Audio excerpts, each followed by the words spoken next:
Good evening, everyone. Welcome to the August 2nd, 2023 Grants Pass City Council meeting. We start our meetings with a moment of silence, so please join me for that.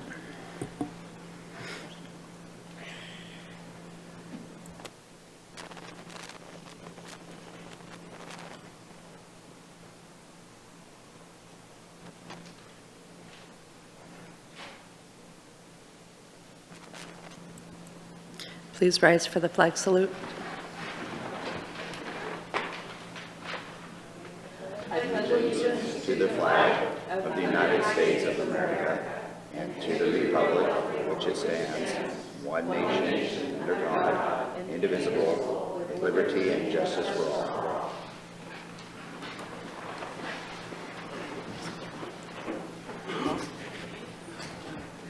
I have not seen Rob. Did you tell me Rob was not going to be here tonight? Pardon me? Rob?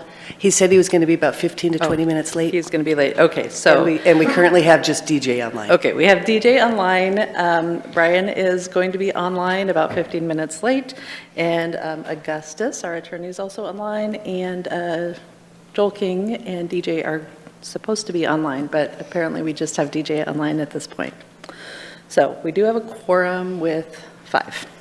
Okay, we're going to open with a public hearing to consider a resolution that would adopt the 2023-24 4-year annual action plan for the Community Development Block Grant. Hello, Ann.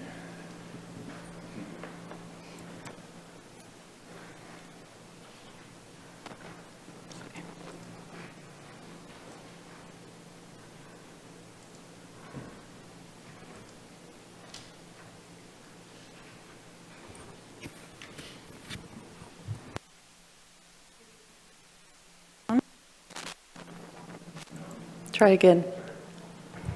Is it right? Now? Yes. Tonight we will be going over the 2023-2024 Year 4 Annual Action Plan. And these are the activities that are funded in Year 4 of this 5-year plan that we have. And it is a public hearing per citizen participation plan, and there will be a resolution to adopt it. The relationship to the council goals, of course, are to provide cooperative shared leadership involving council, staff, and community, enhancing community safety, encouraging economic opportunities, facilitating sustainable, manageable growth, and maintaining, operating, and expanding our infrastructure to meet community needs. The CDBG purpose, of course, is to assist cities and counties in development of viable urban communities by providing decent housing, suitable living conditions, and expanding economic opportunities, benefiting low and moderate income people. Our major program areas are affordable, decent housing, addressing and preventing homelessness, non-housing community development and public facilities, economic development, and public services. And as usual, the public services are only limited to the 15% of the annual award. This, of course, is just a chart showing you that 70% of the award, minimum 70%, has to be for low and moderate income beneficiaries. 20% maximum can be used for planning and administrative costs. And then, of course, the 15% for maximum for public services. These are the 5-year goals. I've given you a large handout or a smaller handout, 8x10, for you to look at. And of course, there are the affordable housing opportunities, preventing homelessness, and then our non-housing community development categories. This is the time frame. In February, we mailed out the survey. In April, we brought it to the council as to what the community felt the needs and priorities were. We had a public comment period from June 7th to July 7th. And then tonight, of course, is the adoption hearing. August 14th is the last day that I can submit it to HUD. And then October 1 is when the program year starts. Next September the 30th is when it will end. This is another large 11 by 17 handout so that you can see what we have, the categories and the amounts that we are allocating to those categories. I wanted to bring to your attention that we had last year, we had quite a bit of unspent funds. And so we had about close to $1.2 million in funds. And $784,000 of that was left over from prior years. So then with program 2022, we added another award year of $375,906. So in early 2022, we had to reallocate and reprogram approximately $200,000 from prior years in active activities to program year 2022 active activities, and we did that through minor amendments.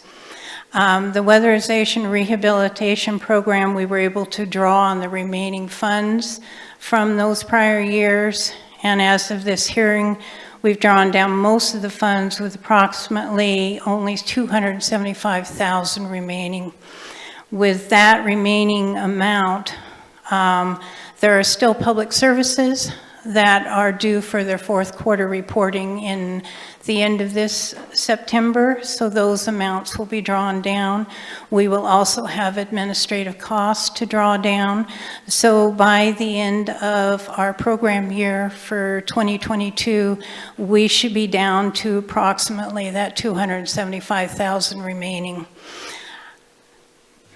And I do have, presently I have a rehab project for $44,000 that is not in these amounts. And I also have a public facility project in the amount of $50,000 that the two of them are just in the progress now. So that $94,000 will also be drawn down.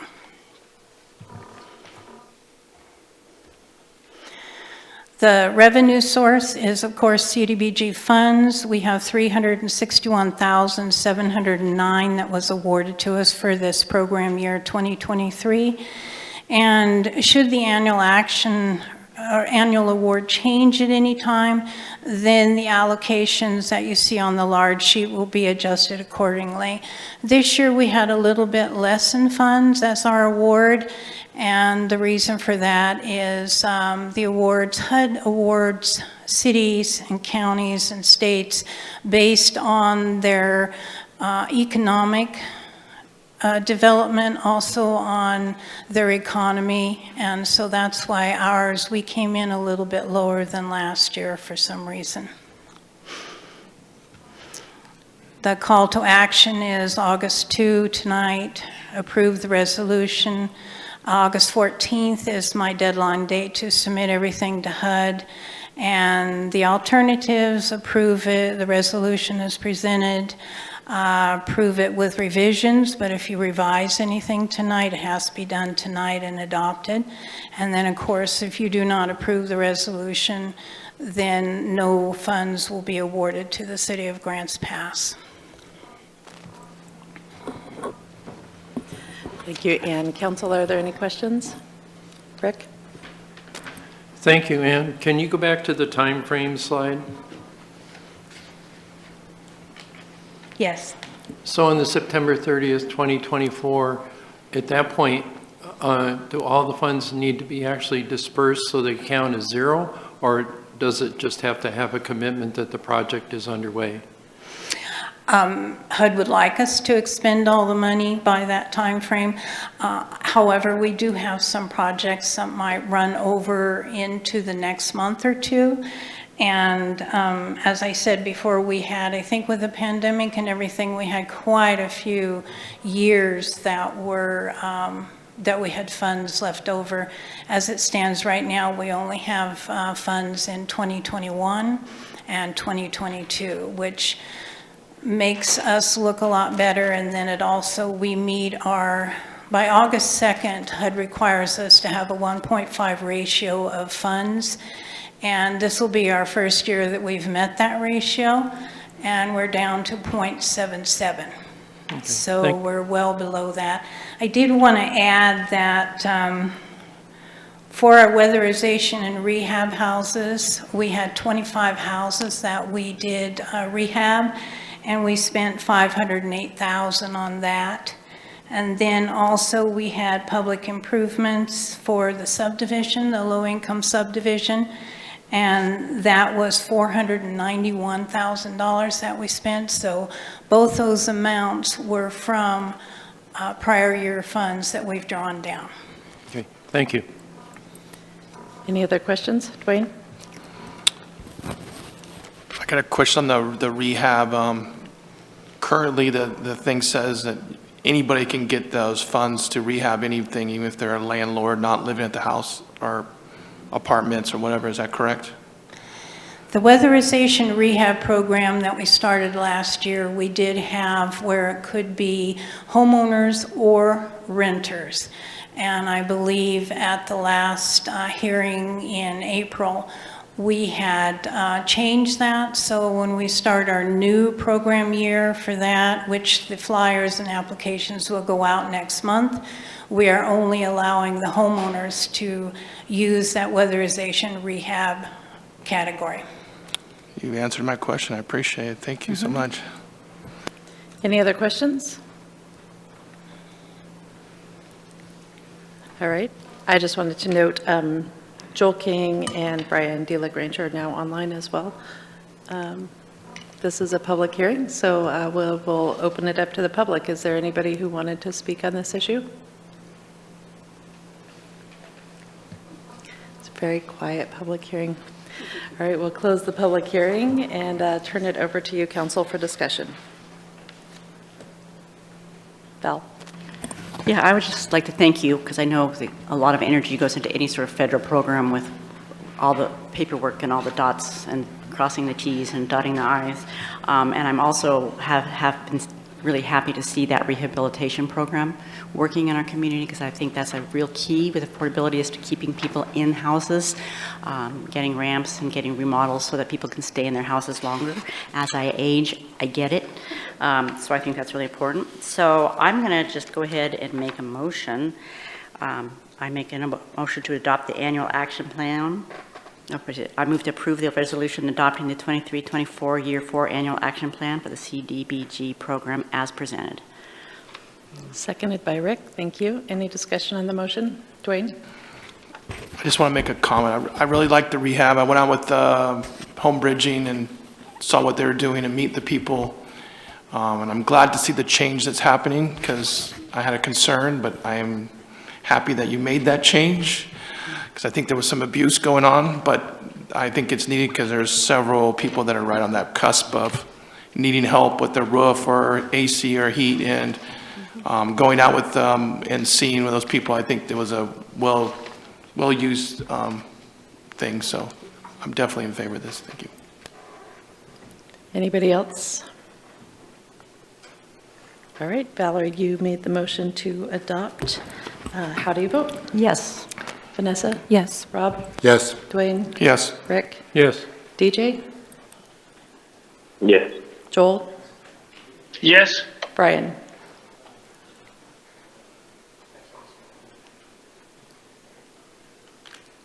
Maybe he's not with us. Let's say motion passes 7-0.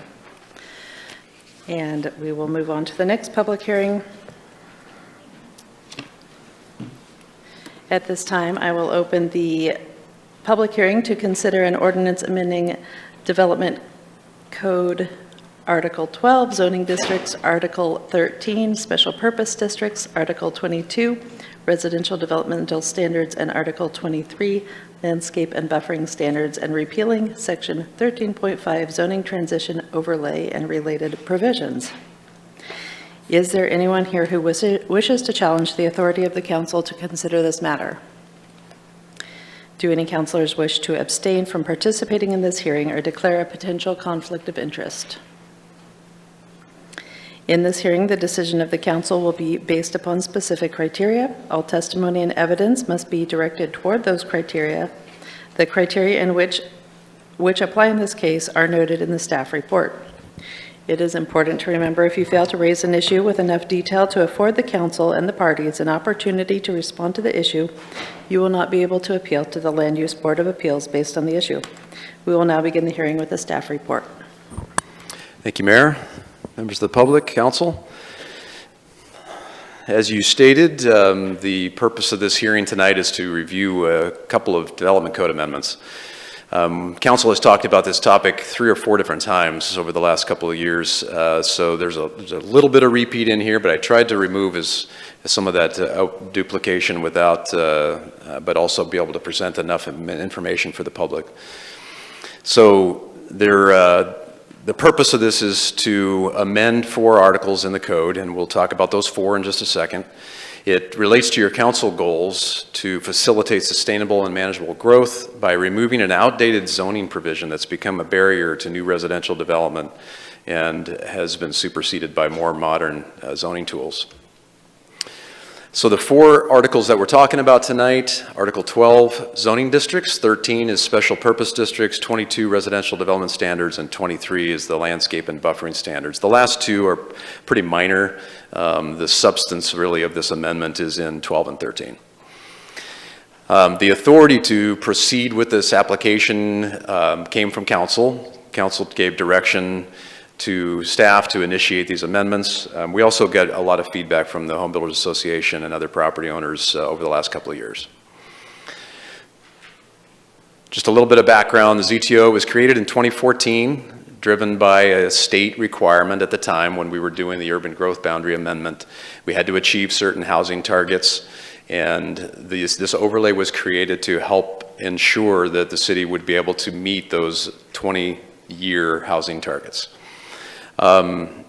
The increased density that was anticipated with putting this overlay on this about 740 or so parcels was deemed necessary in 2014 in order to boost the projected level of the number of units.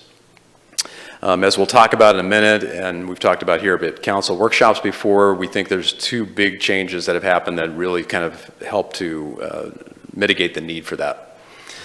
The ZTO has also posed several challenges for both the city staff and developers and property owners to kind of be clear about what exactly their zoning is and what exactly the rules are that they can implement under. So here's a look at where in the city limits we are referring to when we're talking about the zoning transition overlay. The different colors refer to the zoning of the overlay, not of the base zoning. So you can see they're scattered around both on the north side of the river, south side of the river, and in about 4 or 5 different zones. We've seen and talked about these before. A lot of this came to a head in June 15th last year when we held the middle housing code hearing.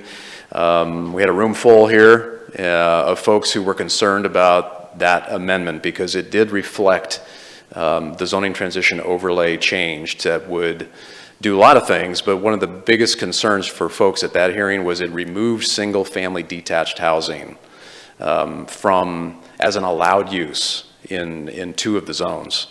And that essentially required people to either build triplex and above. So as you know, that hearing was continued. Council remanded that application back, and that's what triggered a lot of the conversations about proceeding with the overlay change. We had a memo in July that kind of gave council some updates. Another memo later that month given some more GIS analysis, some background.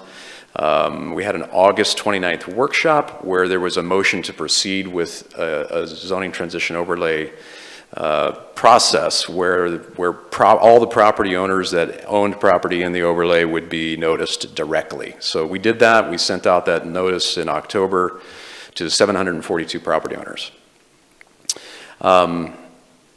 the results of that were given to the council earlier this year. So getting a little bit more into the heart of what the repeal is actually going to do.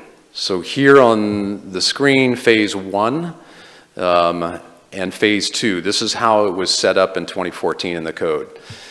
Phase 1, the comprehensive plan map designations were amended. The zoning transition parcels on all those areas that I showed on the map a minute ago, they all retained the base zoning that they had at that time. So they didn't change from, for example, an R18 to an R2. They just kept the R18, but the overlay said that they could develop to an R2.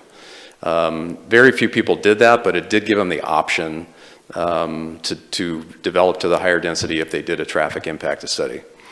So that was basically what phase 1 was. Phase 2 was set up in the code to take effect when the city adopted its transportation system plan, and that took effect in October of 2020. At that point, the overlay, the higher intensity zoning, became the new zoning automatically. That changed about 348 acres where they could no longer do that single-family detached housing. As you heard back last year, there was no individual notice given to the property owners. There wasn't one necessarily required by the code, but they didn't receive one, and so that did catch a lot of folks by surprise. Since the 2014 adoption of the zoning transition overlay, 2 significant changes have taken place, which we have talked with the state and have looked at quite a bit and feel that it addresses really the original concern about, are we going to be able to achieve the housing targets that we are supposed to achieve under the housing production strategy and our needs analysis. One of those is the minimum residential density ordinance that was adopted in May 2022. It requires new development in the R3 and the R4 zones to build to at least 60% of whatever the maximum density is. That was not in place in 2014, and if that gets implemented, it certainly would add more units than what were expected because there was no minimum density ordinance, and those zones could develop, at, for example, the duplex or triplex level and still be legal. Historically, the majority of land in those 2 zones has built single-family detached. So that averages often between 4.5, 5, up to 7 units per acre usually. Not the 10 or 12 units that you would see if somebody built 4plexes or above. So that's one of the main changes. The second one, of course, is House Bill 2001, the Middle Housing Ordinance, and that became effective last July, and as you well know, requires all residential zones to allow duplexes, triplexes, 4plexes, etc., to be allowed outright. And we have seen 5 or 6 of these projects coming through the pipeline. So there seems to be some evidence that this middle housing code is incentivizing some folks to build product that is a little higher density. So again, that increases the number of units that we are going to see.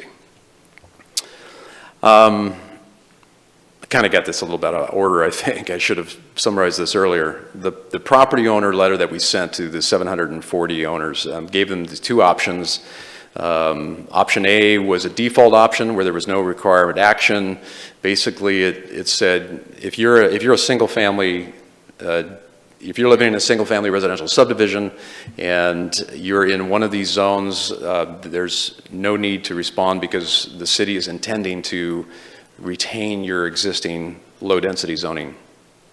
However, option B, if you are interested in keeping the higher density zone, then we want to hear from you. And here's what we got. We got about 40 responses, including phone calls. We got emails and letters. 11 owners totaling about 20 acres requested to retain that ZTO zoning, and 7 owners requested to revert to the original zoning. We actually did send a second letter. I didn't put this on the slide here. We sent a second one, again, asking for folks, and I think we get 2 additional at that point. So there are 13 that have actually specifically requested that they retain that higher density zone. But again, that's 13 owners out of over 740. So the vast majority are going to be retaining their old zone or their lower density zone. I just wanted to show you, we talked about this a couple of weeks ago, or a couple of months ago, just on the ground. What does this really mean? Here's an example off Radine Drive. The current zone is R18, but the zoning transition overlay zone was R2. This is an example where they want to go back to the R18. Here's another example off of North Star. Current zoning is R2. The zoning transition overlay had to go to an R32.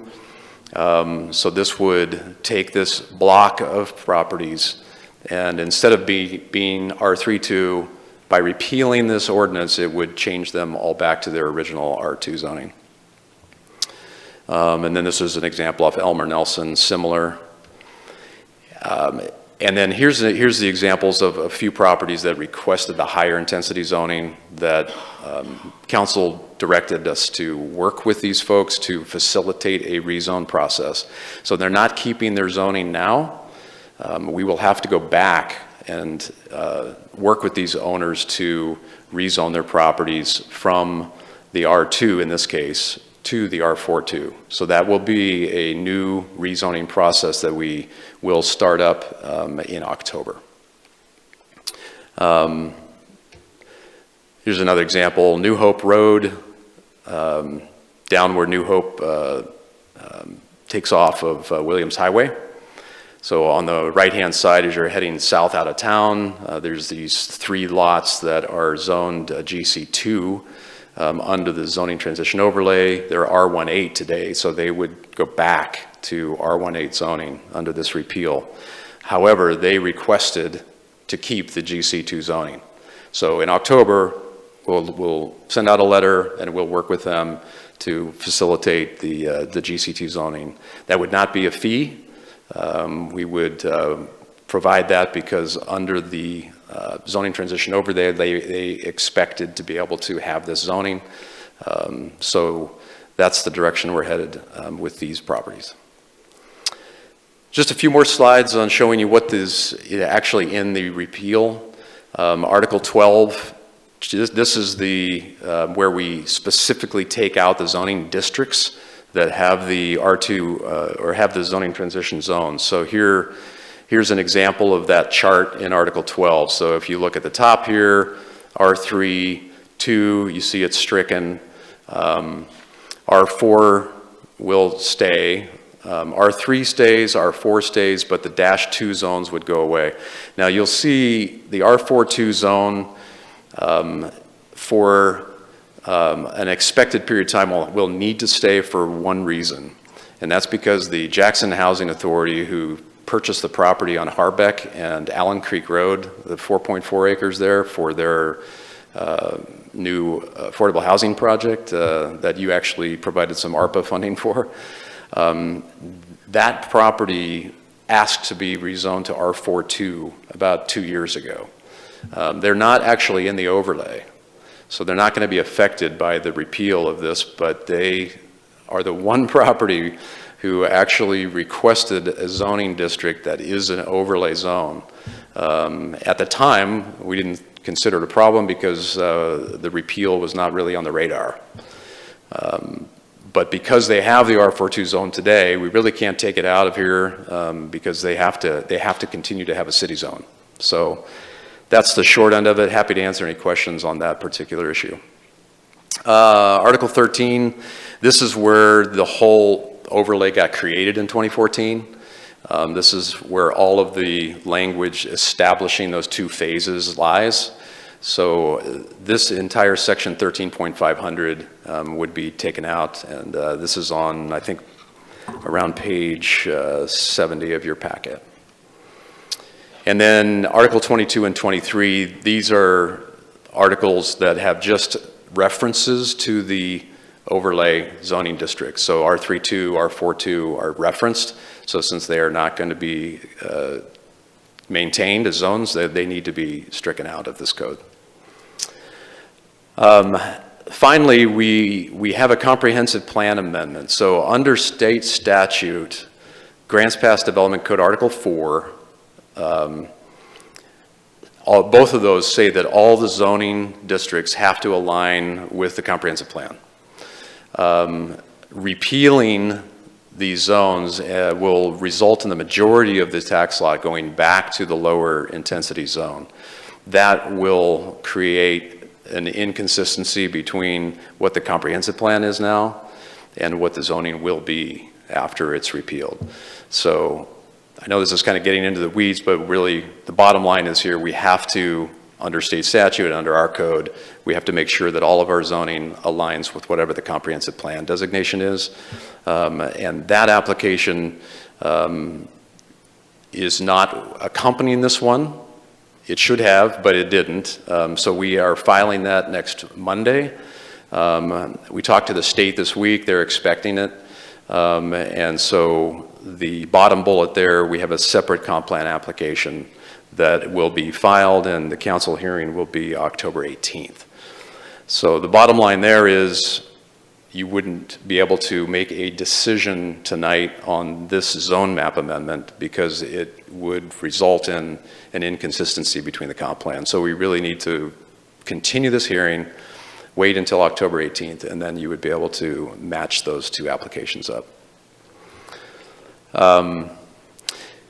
I won't go into more of the justification. We talked about these at your last workshop. The Planning Commission reviewed this application last month. They also reviewed the 4 criterion that are in section 4.1, and on page 88 of your packet is where those are outlined, and so those were found to be met. And so here's the recommendation from the Planning Commission. They are recommending a repeal of the zoning transition overlay. However, because of those 2 items that I mentioned earlier, the motion that we're recommending is on the bottom there to continue this hearing until October 18th. That's what we have for you. Thank you, Brad. Council, do you have questions? Valerie? I'm just getting clarification. So basically, when you talk to the state, that's when they talked about there being, that they were not cohesive, the comprehensive plan and the changing it. So that's that's why we're continuing it. So today we're kind of looking at it, reviewing what we did, why we did it, and then we'll continue it. And at that time, when we get that application back from the state, because they have to look over the comprehensive plan, is that what I'm hearing? And they approve that, at that time we approve it? The state will not be approving anything Okay. related to the comprehensive plan. They will be reviewing it at the same time that you are. But We are we giving want them time to do that? Is that what we're saying? I guess I'm unclear as to exactly what their role is in this, so. Well, their role is that they receive all applications from all cities in the state related to changing zoning and changing the comprehensive plan. So we are required to submit any changes, up through their web portal. And then they have a period of time to review that and comment if they have any concerns prior to the Planning Commission meeting. So that's the period that we will be in as of in about 2 weeks. Okay, but it's my understanding that you did talk to them about it, so they are aware that this is something you've been working through, correct? Exactly. Yep, we have. We wanted to make sure that rather than them seeing this just through writing, they were informed ahead of time. So that's been going on. Dwayne? I just got a question, just to clarify, it says city-led rezones. Are those the ones that the city's actually changing to R3 and R4, or ones that are currently already R3, R4? It's like the last sentence in that first paragraph. So yes, that would be where the city would reach out to those 13 property owners who requested the higher intensity zoning and work with them to rezone their properties up to the zoning actually that they have under the zoning transition overlay. But through the repeal, that's going away. Okay. So it's city-led in the sense that we're going to be reaching out. It is unusual because normally, of course, property owners would come to the city, but in this case, we are repealing this ordinance, which they had an expectation that they were going to have a certain zoning district. And by repealing this and then going back, we're offering to, help simplify and streamline that rezone process, which would normally take, a lot more effort on their part. So we're going to kind of take the lead on it. I just have one general question too, just so I can understand it. So when it comes, because I'm not an expert in this, but does the city trump the state's rules when it comes to zoning? Well, the state has the enabling legislation, which gives the city the authority to create its own zoning infrastructure, if you will, for lack of a better term. So it's not like there's state zoning districts, but they do have the authority to review all zoning applications, all changes to the zoning code here at the city, and ensure that those are in alignment with some of the other statewide planning goals. So what you're saying is, so if someone put in a plan to do something and it fits the state's plan, but it doesn't fit our plan, the state can override us or no? I'm just trying to clarify, there's not really a plan. or we have a designated rating, but we have something added to it. But the state says this would be legal, but we've implemented self-imposed stuff on there. Do they have a right to appeal that to a higher if the city's saying no? I'm just trying to understand a little bit. My experience, and that's 4 years in Oregon planning, so we might have more comments from the city manager, but that the state would reach out to the local government and would point out where they think there might be an issue. And they would say, here's the problem, and would want to see how the city proposes to correct that, or how the county proposes to correct it. There are mechanisms built in, including, legal mechanisms to force us on certain things. We have to meet, for example, those housing targets and employment targets that are set. But I don't know if Aaron, you have anything to add to that? No, I think you're right. The state does provide a framework for us, and as a home rule city, we do have the ability to provide additional framework when it comes to zoning. Say, for instance, middle housing. Middle housing was something that came down from the state, and that would preempt anything. We can't do anything more restrictive on middle housing. Middle housing was established for us to get additional middle housing in there as easy as possible for people. However, say for instance, density levels within certain zones. We have the flexibility to establish certain density levels in the zones that we have, or provide for a minimum density standard requirement. And that is something the state would not be able to override the city on, but the city has that flexibility to provide its own standards in some of the zones. I think similar to setbacks, Yeah. Building setbacks is another good example where the state isn't saying, okay, in the R4 zone, you have to do a 5-foot setback. That's completely up to cities to decide. Vanessa. Thanks, Brad. For those that want to retain the ZTO, what is the grace period defined for them? Is it 10 days or 6 months? Do we know what that looks like? So we have, at staff level, been kicking around 12 months. We're thinking that that's, a reasonable amount of time. Now, this is ultimately up to council, and that decision doesn't really need to be made today. That would be something that we would address in October or November when we start the rezoning process with these owners, to kind of inform because, we did not hear from a lot of those 740 property owners. So there may have been some that are interested in retaining the zone. And so, yeah, we would send a letter to them again, and again, very specifically state the grace period, but we would come back to council and get confirmation on that. Currently, we're thinking a year. Any other questions? All right, thank you, Brad. This is a public hearing. Is there anyone from the public who wanted to speak on behalf of this change or proposal? Yep. Please state your name and let us know whether or not you live in the city. Good evening, Councilor, Mayor. Justin Gerlitz, 223 Northeast B Street. Just wanted to take a moment to say thank you to council and staff for consideration of this change. When this came up, this was something that myself and some others brought up as a potential conflict. It was a conflict for existing properties that have been developed, existing properties that have been built as single family. It basically made them non-conforming. And I'm happy to see that that the notice went out again. There is some people that want to retain the zone. I think that's the best possible option that we can come up with. And as Brad mentioned, I'm one of the people that has been working on the middle housing projects, and we're definitely seeing some, very increased density on properties that actually we couldn't even develop before. So I think that between these two things that we're going to see some higher densities throughout the city as time goes on. So thank you. Thank you. Is there anyone else who wanted to speak on behalf of this? Is there anyone who wanted to speak in opposition? All right, we'll close the public hearing and turn it over to council for discussion. Vanessa?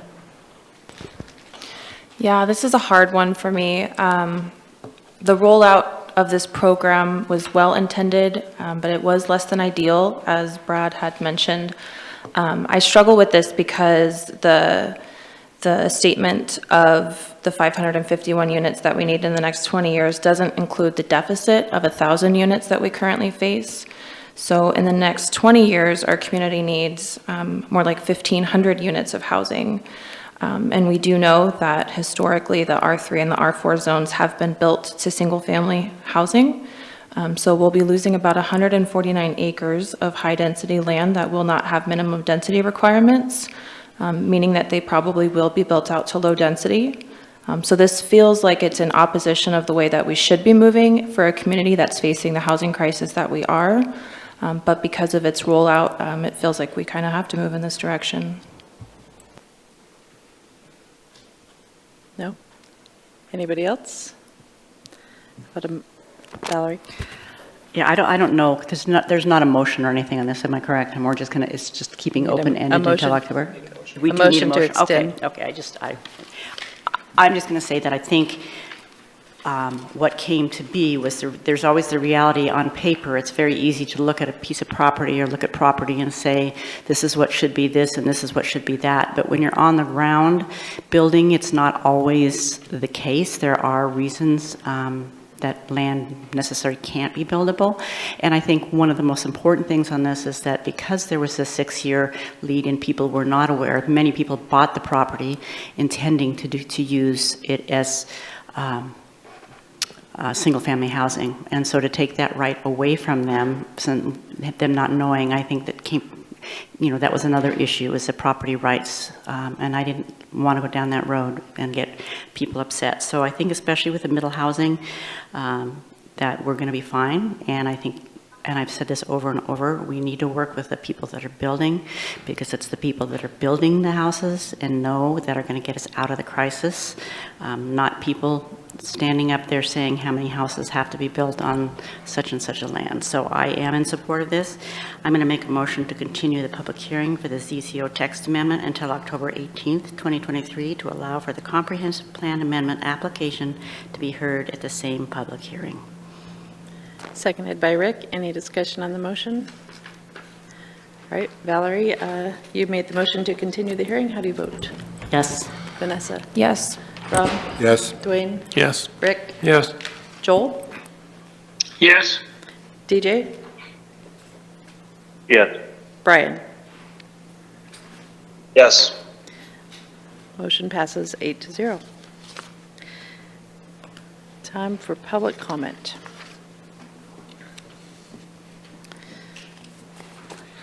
This is an opportunity for the public to address the City Council on items not related to a public hearing or council action item before the council tonight. The intent is to provide information that is pertinent to the city's jurisdiction. Each speaker will be given 3 minutes to address the council as one body, not to individuals. At the conclusion of public comment, council will have an opportunity to respond. This meeting will proceed in an effective and courteous manner. Citizens and council members will be allowed to state their positions in an atmosphere free from slander, threats, or other personal attacks. Signs or placards, outbursts of applause, campaigning for public office, or other disruptive behavior will not be tolerated. If you have a question regarding any government-provided service or a current city policy, please contact the city manager's office in an attempt to resolve the matter. And I think that probably everybody's spoken tonight before, so you know the rule about the yellow light. You have 30 seconds. David Dapper.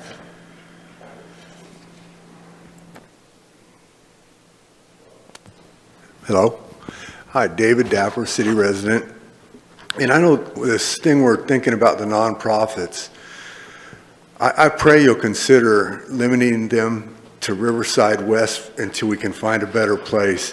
Some of our neighborhoods, like Tussin Park and Baker Park, are not equipped to handle the influx of homeless and drug addicts that are living in them at this time, and they will follow the free stuff.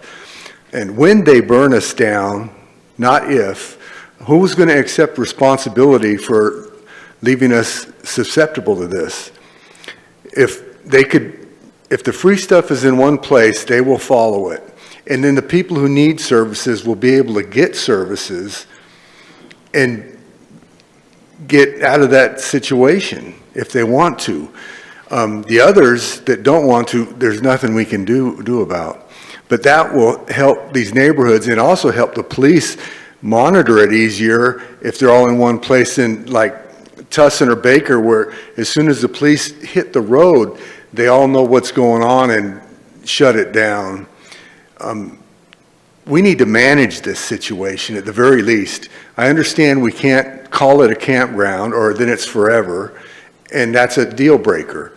But we can, in effect, create a situation for people to get the services they need and for the neighborhoods to be safe and not end up like Phoenix and Talent, which is going to happen. It almost happened by Baker Park just recently. Anyway, please consider this. Thank you.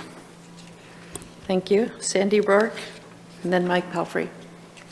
Is Sandy here? Mike Pelfrey? Oh, here she is. Either way.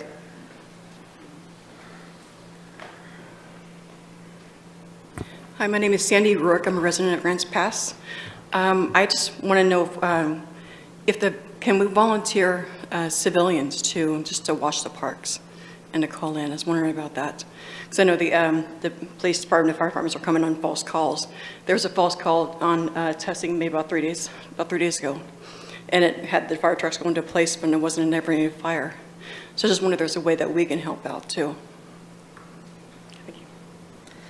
Mike Pelfrey, and then Mike Slotemaker.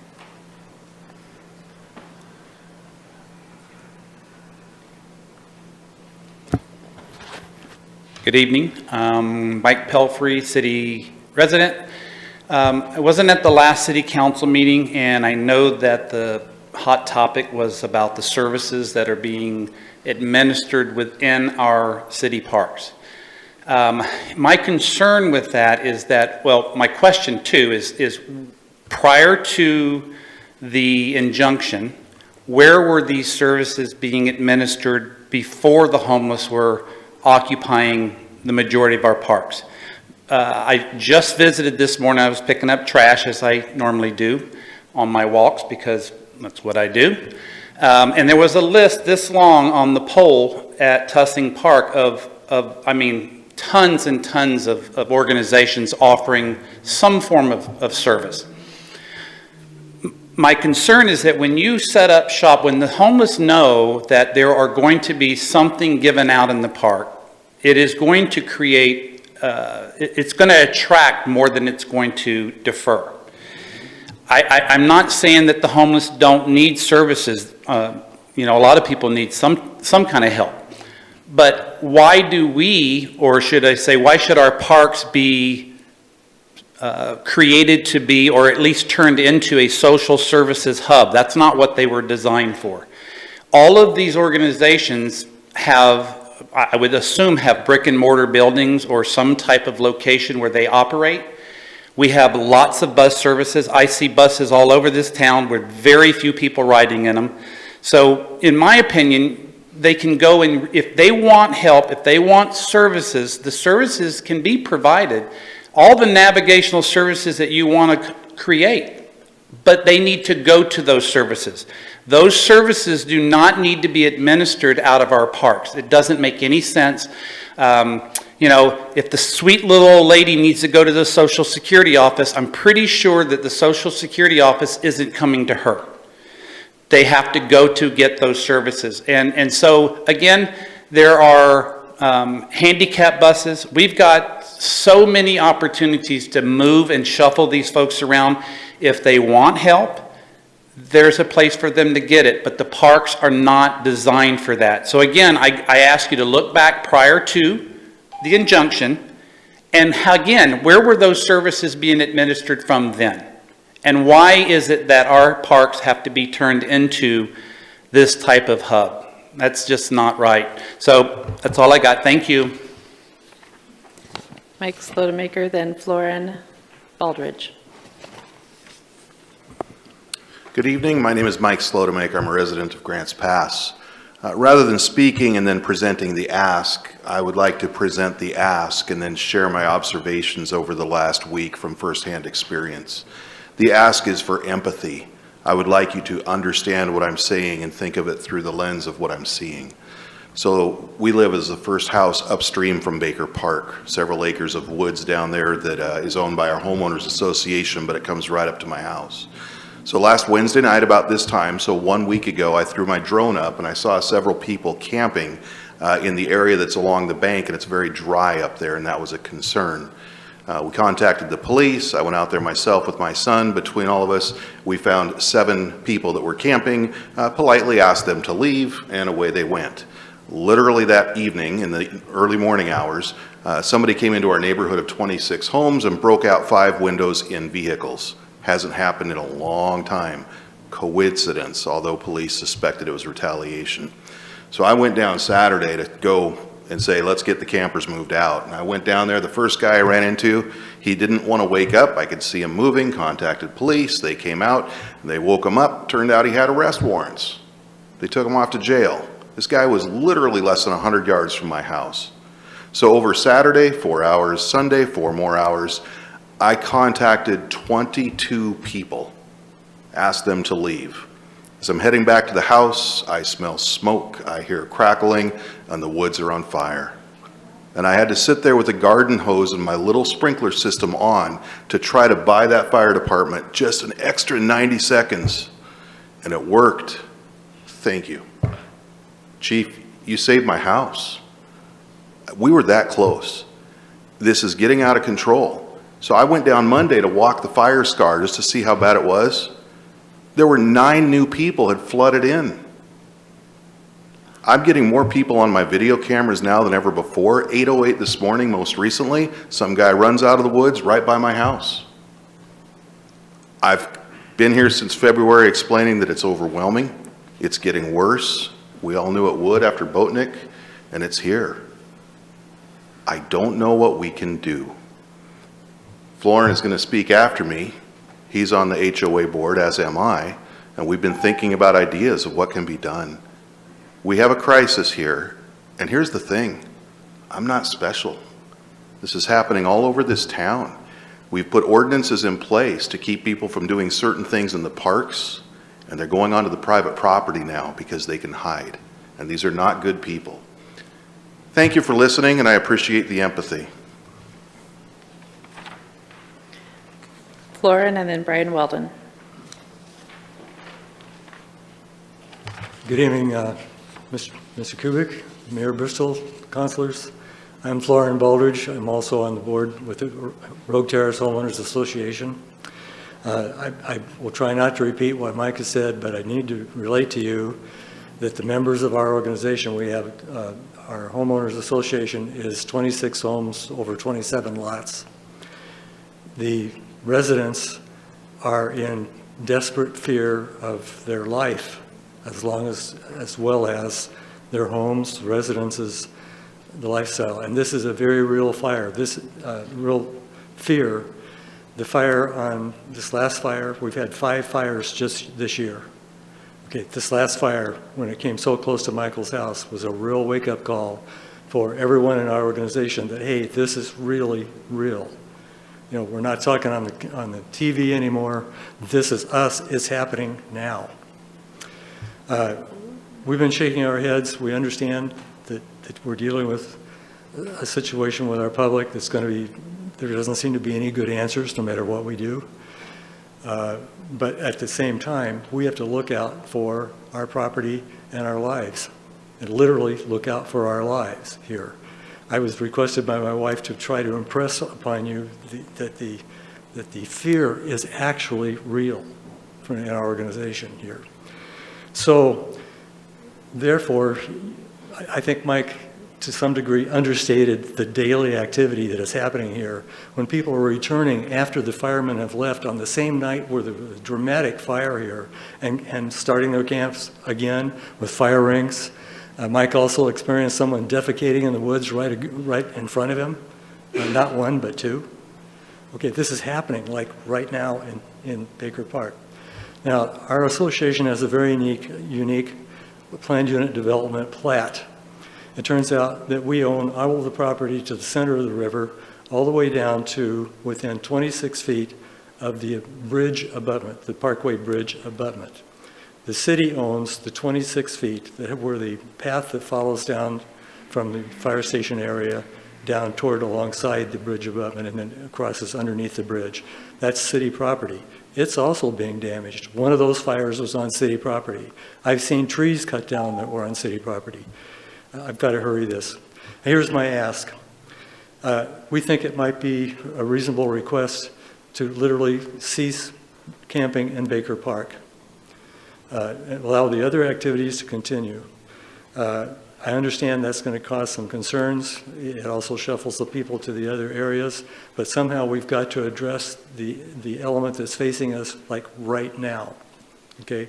Along with that, there might be a possibility of requesting the Department of Forestry, I'm sorry, I'll try to finish here, to cut a fire break in the riparian area. It's an Lauren, area that I'm we sorry. understand we I have can't to cut touch. people off at the red light, so please, you can contact us individually, send us an email, that'd be great. Thank you for your Thank you. consideration. Brian Weldon, then Indra Nicholas.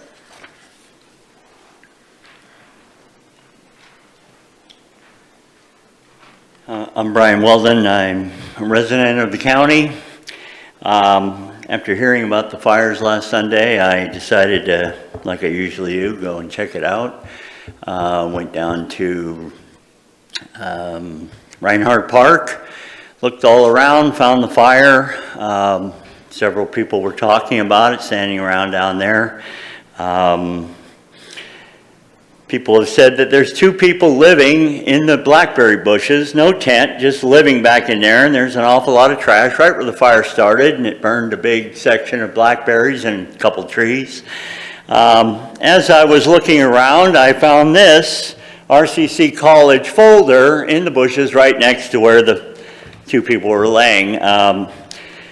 Researched the one guy in this folder, and he's a homeless guy, he's an addict. Looked at who he was on social media, and I wanted to leave this with the Chief of Police, Hansman, but he's not here, so I'll leave it with you. Last time I checked, fires are illegal in the parks.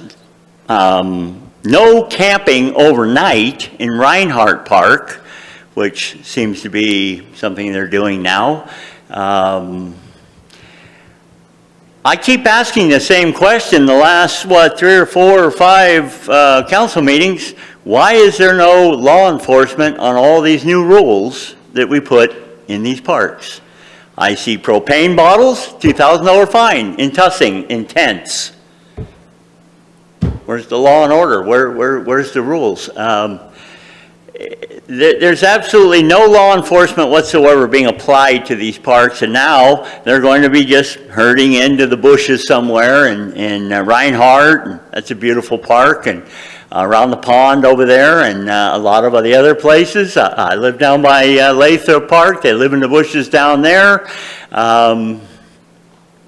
Like the gentleman said here, this is becoming a serious problem, especially in the summertime with fires. As soon as I got home, I heard about another fire. So now we've had, last Sunday, 3 fires in 3 parks built or lit by homeless people. I'll leave this with Grants Pass Police. Thank you. Andrea Nicholas. Good evening. I'm Indra Nicholas. I live right down the street on 4th Street in the city. It struck me on one of the presentations, prevent homelessness. I don't think that you or anyone can prevent homelessness. These are people choosing to live this way. I could choose today to leave my home and live in a tent in the park, and you can't do anything evidently about it. So there's no preventing, but we need to have restrictions on some of the activities going on. I've lived here 27 years. I've raised my children here. I loved Riverside Park. My kids played there. We rafted out of Baker Park. After my kids were grown, I went there to just sit and read and be with the ducks. I am fearful. I can't do that anymore. I pay property taxes for the parks. In the very least, you should discontinue all residents paying property tax for our parks because we don't get to use them. So that's one thing you can do. You are our leaders. We look to you for solutions, and there are solutions. So I don't know why 2 years later our town is disintegrating and you say there's nothing we can do or we have no solutions. I feel like I am a second-class citizen. I pay taxes, I build a business, I make good decisions, I have good judgment, I'm involved in my community greatly, and yet I am second class to homeless people. And I don't see how that is fair. I was so glad to see at Ogle Park, which is near my home, I pass a lot, it got to be 1 tent, 2 tent, 5 tents, wooden structures, and finally the police came and took that down. And I'm just thinking, they're right next to houses. That could be my house. They walk all up and down Washington and 4th Street, A Street, all the time. I live alone. It's not safe. I had a gun in a safe, which now I feel like I have to have on me at all times, and it's dangerous because I can't even probably use it. But that's how I feel now. It's so bad. So something needs to be done, and some restrictions. The police have their hands tied by you, the city council, who don't allow them to do their jobs. And I wish you would. And I'm thankful for the police and the city. They come whenever I call them to help out. And it's very helpful, but they can't really do anything. And that's what they say. And so we need you to put restrictions and help us, please. Thank you. Thank you. Is there anyone else wanting to speak during public comment tonight? Please step forward and state your name and let us know whether or not you live in the city. Thank you for the opportunity. My name is Brenda Sisson. I am county, and I didn't have my blue card, so thank you for inviting me to speak. First off, I want to apologize to Mayor for my misspeaking in the last time that I was here. I apologize. I misspoke. Okay, moving on. I want to speak on behalf of the nonprofits going into the park. Most of these are young ladies. I think You know, they have this shield in front of them. We're experienced. I was homeless one time, as I was as well, but that's what they're saying. I was homeless. And it's like the familiarity of this park gives them a false security that nothing can come to them because of that familiarity. They come familiar to the homeless men in these parks. That gives them a false familiarity of security with these men that are not totally in their right mind because of drugs, etc. If they were stable, normal, substantial men, they wouldn't be living in the park. These young ladies are being in danger, that at any time, any one of these men could attack them. Even if they're in 2 and 3 groups, their lives are in danger. The last time, not the last time, I think it was the time before, my warning and my plea to you folks that went out, I said, you're playing with fire. I said that very loud and clear, and lo and behold, boom, we've got these fires coming up. It's predictable. It's like 1 and 1 makes 2, and 2 and 2 makes 4. It's predictable behavior of men that are out of control, that are mostly men. There's a few women that are stuck in that lifestyle. I have compassion for them.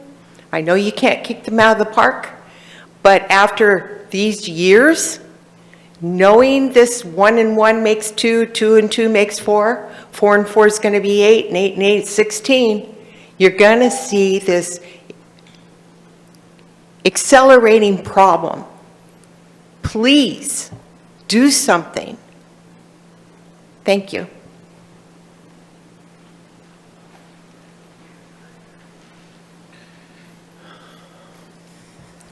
Dell Aldridge, in the city for 30 years now. I want to give a special thanks to the police department for clearing out the men's bathroom next to the park. For 3 days in a row, I watched 2 people with a bike in there doing crack, 30 feet from the playground. It disgusted me. I finally made a call, got it taken care of. Also walking that park every night, getting my 4 miles in, trying to lose a little weight, be healthy. Watched 2 girls, 2 days in a row, doing crack, right out in the open between 6th and 7th Bridge. And I said, the second time I said, hey, look, there's kids right there, stop. They looked at me with their stone-looked face on their face and said, we don't have to. We're allowed. And we've allowed them to do this, take over that park. Now, when it comes to Riverside Park, I encourage people to go there. I take my grandson there every Thursday. You'll see me out there tomorrow with him. But what's really bothering me now is the parking situation. Go to Hawthorne Park, there's more parked people living out of their cars than there is people visiting that park. You can't find a spot most of the time. And people have no problem setting up a tent right next to the sidewalk or right next to the baseball field again. You know, I thought the rule was get off the baseball field, get away from it. No, ain't gonna happen. I got to take notes because I keep forgetting them things. I want to thank, hopefully that one day we'll get our Frisbee golf course back. I have memories of my oldest son playing Frisbee golf course with him when he was 12, when he first moved up here. And, you know, now he's got my first grandson. I read that we used to have a homeless center where 25 people, according to the paper, got put homeless, and he didn't have the funding for it. I'm sure what you're losing in revenues for the tourism and what you're losing for the repairs on the parks would be nothing compared to keeping that center open or getting somebody else to work on it. And I know you're working on things like that. It takes time. I keep telling everybody, baby steps, and we're going to get there. But we need to do something about the parking. The parking is, at Tessie Park, more cars are there than there is people in the park. Baker Park, that's a joke. You know, all your painting and signs don't make any difference. Who would want to put their boat in there when they see these cars sitting there repeatedly? And I know you can tag them and make them move. Need to be tagged more often, I think. Trying to keep everything as positive as possible is kind of hard.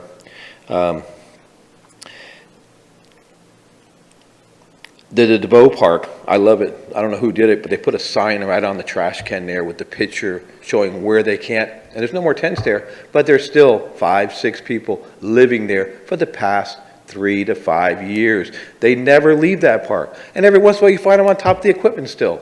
But whoever put that sign up, very good job. And thank you for this time.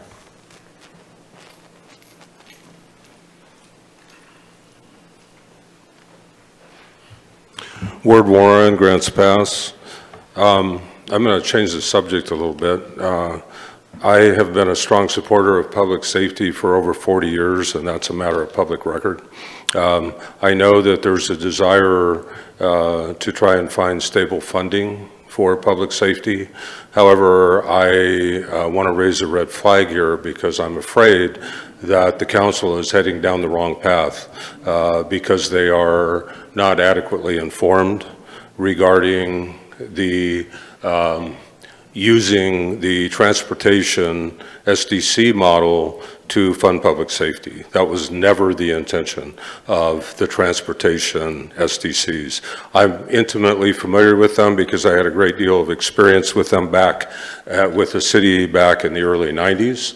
And so I checked with staff and wanted to go through the chain of command to get some explanations. I was given conflicting information. I requested some printed material regarding the methodology and charts and so forth that the city is using and figures. I watch all the workshops, all the council meetings. I can tell you that so I have a couple of buildings downtown and I pay substantial property taxes. I also pay business taxes. And I did some calculations, and it looks like that this transportation model would increase the amount that I'm paying to public safety by about 10 times. That's pretty radical. So in talking with one staff person, he asked for my address, he looked it up and said, okay, so yeah, you're tier A or whatever, so yeah, you'll be paying, which I thought it was like $100 a month for a small business, but also all of your tenants in your building there at 6th and F will be having to pay that same thing, or you will if you're paying the bill. So now, instead of an extra $100 a month, I will be paying $700 a month extra, which is about $8,500 per year. That's per building, so about $17,000 extra per year. No increased services at all. In fact, we have less boots on the ground now than we did 4 or 5 years ago with as far as cadets and CSOs. I had an appointment today at the 777 building, which has 32 tenants. And there's realtors in there, insurance agents, wellness professionals, and I asked if they all pay a city business tax. Yes, they do.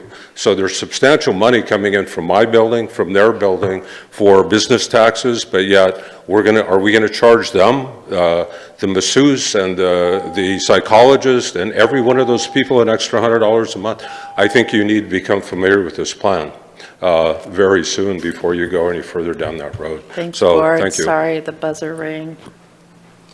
What's that? The buzzer rang. I heard. I know, thank you. Okay, I think we're done with public comment for tonight. I was going to ask the city manager to address law enforcement in the parks. We heard that there's no law enforcement whatsoever.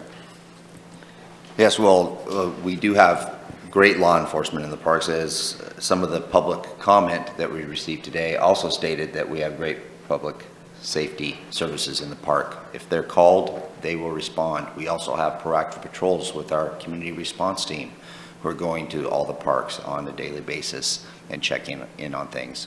From a police perspective also, we have are trying to provide more proactive patrol in those times that we have, to where we have our officers in the field going through the parks and getting eyes on the ground to see what's happening.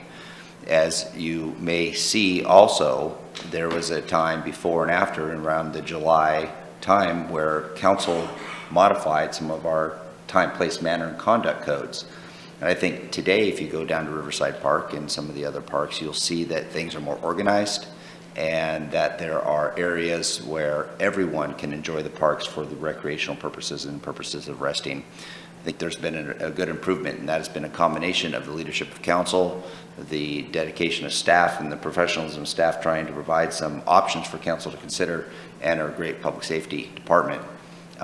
Did want to also mention, Mayor, along those same lines, is an individual was saying that their property taxes go to the parks. Actually, council has identified that all property taxes go to public safety.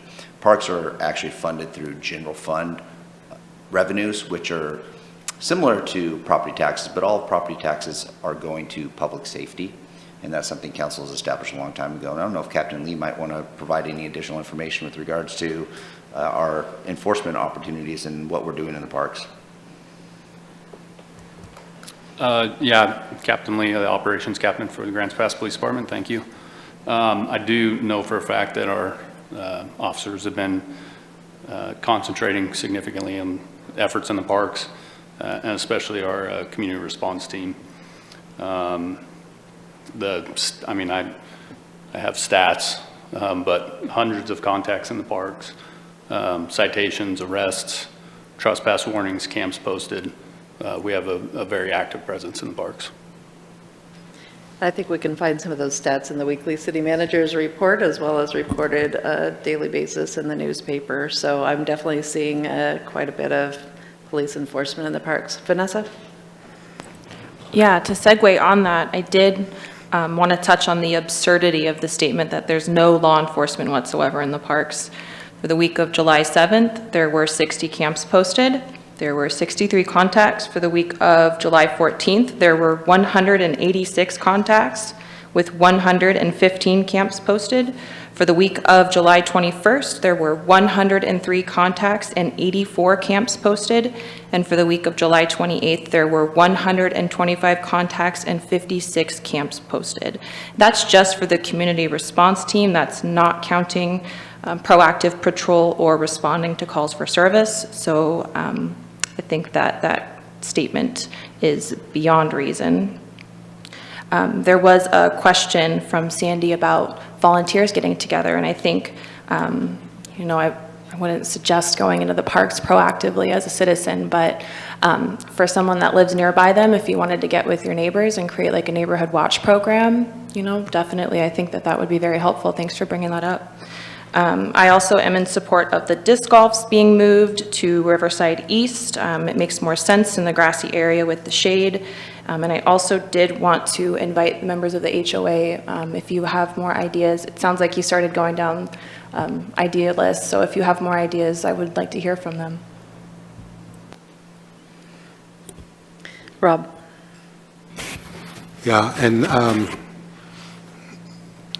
so once again tonight, I think that we heard another statement that is pretty tough to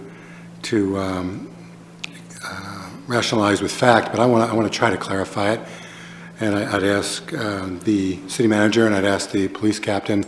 We heard again tonight that an accusation that the police would do a good job or a better job if their hands were not handcuffed or prevented from doing so by the council. We've heard that many times before. And I'd like to hear what our city manager has to say or the police captain has to say.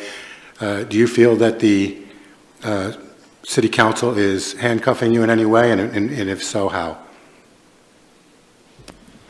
So I believe the city council has listened and taken the concerns of staff and the community when it comes to how we can regulate time, place, and manner of resting in the parks. And you've done a number of wonderful things to change our codes and ordinances to provide for additional flexibility and enforcement opportunities for our public safety officers that are in the field.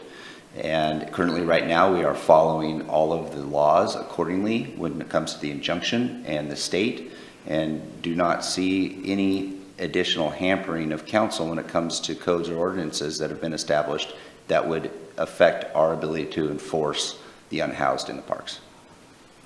I appreciate that coming from you. I know that many in the public, for whatever reason, would probably value it even more if it came from someone who was wearing blue. And I don't want to put him on the spot tonight, but yet nonetheless, we did have a specific comment. And I'd like to know if there's anything that you feel in any way that the council has is handcuffing your men on a daily basis to prevent you from doing your job. Yeah, I think the biggest takeaway from what the city manager just said is the ordinances that were revised have actually been a big help, because the main issue that we're trying to deal with and problems that we're trying to solve for the community are related to behavior in the parks. Obviously, we have to act accordingly within the injunction. So the council's support on changing those or revising those ordinances has been a big help. Other than that, no, I don't feel like we're being hamstrung. I really appreciate that because that's the way I understood it, and I realize there's no way that we can force someone to listen or hear or understand better, but it just annoys me a little bit every time someone from the public makes that same statement and there's no specificity to it, and there's no one that seems to agree with that who is in a position to know the details. Dwayne? Yeah, I took some notes here because I was going to the first one. I agree. We need to move the disc golf. I mean, it's pretty much useless where it's at right now over on the west side of Riverside. I just don't, there's just no way it should be sitting where it's at and not being used. And I don't expect people to be throwing a disc golf in the middle of a tent. So I think we need to come together and figure out how we can move that and change that to a more appropriate spot. I have to agree about the Hawthorne. You know, honestly, I've never been to the dog park. When I went there 2 weeks ago, kind of a strange story. My son took our one dog, so the other dog was lonely, and I went to the dog park with my other dog, and there was a lot of people that were homeless parked there. And I actually talked to one of the park ladies that work in the park, and she said, yeah, there's work to be done, and there's a lot of people parked there that, you know, that's parks being used by tennis and stuff like that. And it's kind of too bad that there's too many cars parked there that are not really enjoying the park, but using it for a place to rest. So I would agree that I wish we could do better. I don't know what that would be, because they do have a right to be there. So I don't know what that would be to say, hey, you can't park there. So I'm not sure what that would be, but there has been some tents there and some stuff there I think should, hopefully we can move. And I've talked to RTOF about this, and I think they're trying to do their hardest, but they need more officers is what they do. They really need more officers. 2 officers and a CSO is just not working. You know, tonight before I came to the meeting, I got here, I went to the parks. I didn't get to go to all the parks because I actually ran into one of the CSO's officers, and we were talking and, you know, about parking at Baker Park, and he thanked me for the new changes we're doing. You know, he said he's really happy to see some things changing. But again, it's more, we need more manpower. That's what it really comes down to. That's what I see, more manpower. If you don't know, for the last 2 weeks, I've got up and I'm out there at 6 o'clock in the morning driving around town, and I'm out there looking at the parks and seeing the aftermath of nighttime. And it's sometimes a little mind-boggling that people are already up doing drugs at that time. You see them, they're doing stuff it's the amount of bicycle parts that you see, you know there's things happening, and our officers can't be everywhere. I know that, and I do struggle with that because I know they're working. I mean, I text RTOF back and forth. We talk all the time, so I know they're working, and I appreciate that work. I always tell them they're working hard. And I went out and ride along here, I don't know, 3 weeks ago, just nothing to do, stuff with the parks, and the only thing I was told is we need more manpower, and the crimes that we're seeing are such escalated crimes in our city, more than the other places with the population-wise. That was the conversation we were having, is the crimes that we're seeing in the city are way more escalated than other places with the same amount of population. So, you know, when it comes to public safety, we need to find a way to get more officers. I don't know what that answer is, because it's always a no in this county and city I've lived in for 40 years. And that's the biggest problem I see, is more manpower, women, whatever you want to call them, and to have officers helping and more CSOs. We need to stop cutting CSOs and out there tagging, and I really do appreciate the work they're doing. I want to make sure they always know that I appreciate them, and I'm never complaining to them. I'm just trying to solve issues. That's just all I want to do, is make the place safer. So, and I'm sorry, Mike, you have all those fires.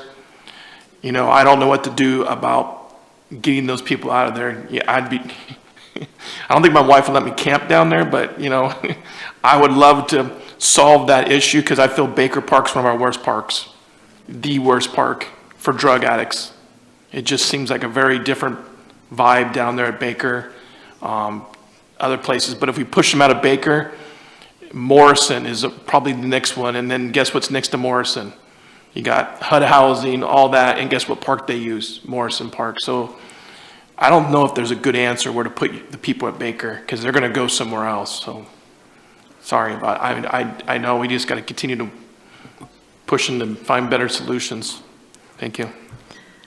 Brian's on the phone. Can you hear me? Yes. Okay.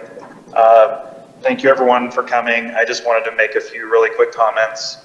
I do support moving the disc golf course to the other side of the bridge to the main section of the park. Hopefully we don't have to have a workshop on that. It seems pretty simple and straightforward. With regards to Baker Park and the fire and the issues happening there, it's super concerning. I was down there with Florin yesterday and I saw the burn, and it got very close to the houses, and everything down there is dry. There's all kinds of underbrush, and it's a huge concern, and we have property adjacent to that. And so we need to have a discussion about what can be done to work with them, whether that's figuring out to get a waiver to clear brush in the riparian zone, or putting up seasonal fencing around the city part of the property to keep people out of there. There is a way to mitigate this issue. Probably not stop it completely, but we need to engage on that issue specifically, because we're playing with fire and we need to address it now. So I would like to, I'll bring it up again during council comments. And then the last thing is with regards to people camping, you know, in their cars on the street. We just instituted the safe parking program. I don't know if that's gotten any uptake yet. I don't know if we have any plans to market that or let people know that that exists. I know that we talked about it briefly.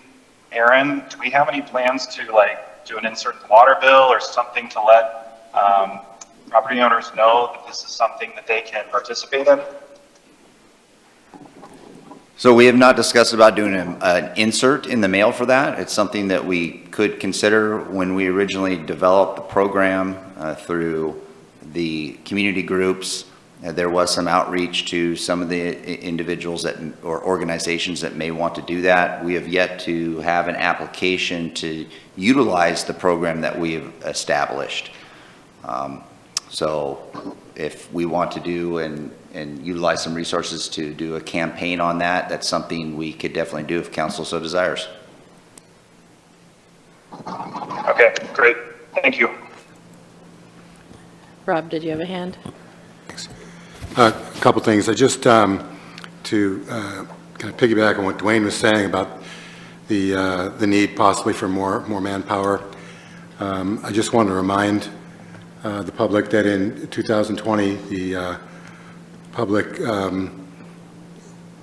refused or voted down a 10-cent increase in the public safety levy. And I wonder how many of the, we'll say, staunch conservatives or the people of conservative values in this city who are generally somewhat tax averse. I wonder if you may have been some of the same people that voted down a 10-cent increase on the public safety levy back in 2000. And, you know, looking at the council for solutions, 10 cents might have been part of that solution, but no, it got voted down. So by whoever who did it, and whoever, we all did it, and that's in the past. In the present, Ward brings up the issue of making sure that whatever solution, the funding solution, or funding direction that the council takes towards bolstering or possibly increasing, either maintaining or increasing public safety, it has to be very thoroughly vetted and has to be very carefully done. I understand his point with regards to single buildings that are on single tax lots that have potentially 5 or 10 or 30 or 40 business licenses within that building. And I have to wonder if each one of those is going to be dinged for an increase, or which would dramatically increase the amount of funding the city would get for one particular parcel. Whether that seems right or fair, on the surface it doesn't to me, and I really hope that the finance department can be very clear and make that very easy to understand for council exactly what that methodology is going to bring and the kinds of increases that we may be looking at. JC, we haven't voted on the transportation model or utility fee at this time, but kind of with the initial proposal, do you have a response, I guess, to what we're talking about in terms of having more than one business located at a single property? Yeah, so I can read an excerpt actually of an email that I sent as an explanation. So as an example, there are some buildings downtown that are commercial/residential use with multiple entries to unique businesses and the residential portion of the building. So the commercial building could have a bookstore that is less than 6,900 square feet, a salon that is also 6,900 square feet, and 4 apartments in the space above the commercial storefronts. That building could be charged 2 A's and 4 multifamily residential transportation charges due to the trips generated to that one space. The building would be charged this way because each type is unique and would have its own trip generation. The set up and charge for an antique mall is different. If an antique mall downtown had 30 vendors in a shared space, we do not charge for each of the 30 as they are uniquely the same business. That space is charged as one. So using a building downtown that is an antique mall as an example, that would be somewhere between 6,900 and 13,000 square feet, which would be charged for one transportation B commercial charge. Okay, well that will be something for further discussion too as we consider whether or not to go down that road of the utility fee and the transportation model. Popping back to the idea of parks for a moment, I just wanted to touch on, somebody mentioned about the Ramsey shelter closing, and the Ramsey shelter did close, I believe at the end of June. The Ramsey shelter was not operated by the city of Grants Pass, and it didn't have any permission, actually. I don't want to say it operated without permission, but it did not come before the council. When it opened, it was in a building that had a shelter as a permitted use, and it was operated by a third-party organization and funded by them. We did briefly provide some supplementary funding out of that $1 million we had from the state in order to keep it open for a couple months when we knew that they were running short on funding, but ultimately they did completely run out of funding and it closed. And the council does not have money allocated to help with that project. Likewise, the council and the city do not provide any services in the parks, and the city did not solicit anybody to provide services in the parks. So any navigation services that are being offered in the parks are because either other individuals or organizations started offering them on their own. So I think that's kind of an important distinction to make as far as what our role is. And obviously those services are happening on city-owned property, and we've had some discussion about whether or not to monitor or manage them at all, but the city has not contributed financially, didn't ask them to offer those services. It's just the same as people having a baseball game or a birthday party or a wedding or something at the park. People are choosing to use the park in various ways, and then we are trying to manage that as best we can. So please understand that, I guess. And as for the Ramsey shelter, I did hear that now that it's closed, we have additional people staying in the parks that were not there before, so it has, increased our homeless numbers again in the park. And I want to make it very clear again, I've said this repeatedly, but from my perspective, we have to open something in this town, and it doesn't have to be the city that does it, but we need an alternative low barrier shelter so that we can get people out of our parks, okay? I don't want people living in our parks. Nobody on the council wants people living in our parks. Even the people who are providing services and advocating for helping the homeless don't want them to be living in our parks. So it's very important that we keep working on options to get people out of the parks, because this is obviously a very, very bad, troubling situation. Valerie. I just want to add to that. In the last appeal that we went through when the 9th District Court looked at it, one of the things they did say, and one of the concessions they made, is that if you have some sort of a shelter, and there's shelter space available in your town, and you go to somebody and tell them that there's space available, then they no longer are considered a involuntary unhoused person, because they've been given an option. So that is one thing that did change. But so basically they're saying, if you have places in your town and you can tell those people to go to those places and they choose not to, then you can get them out of the parks. But if you don't have those places available and they don't know where they are, that's kind of where we're at right now. So we do need to work. That is one thing that did come as a result of the last injunction, is they did make that change in their definition of what an unhoused person, or voluntary or involuntary unhoused persons. Sir, I've had my hand up if it's appropriate. Go ahead, Joel. Whenever you want. Is it time? Yeah, go ahead. Oh, okay. So what I heard tonight was activity is increasing. What I also heard tonight was the police activity is increasing. Both are happening. And the illegal activity is increasing regardless of the increased enforcement activity, at least up to this point in time. I'd encourage all of us to look at YouTube and the Seattle is Dying video. And it's hard to arrest your way out of this situation, to arrest people. But what has been happening across the West Coast, I'm not sure it's happening here in Grants Pass, where people go to jail and the next day they're out. And there's people like up in Seattle they've been in jail 60 times in the last year, and they come right back out, and there's no real deterrent to their behavior. And so when you see the ladies smoking crack down there and smirking and laughing at you, it's because they can.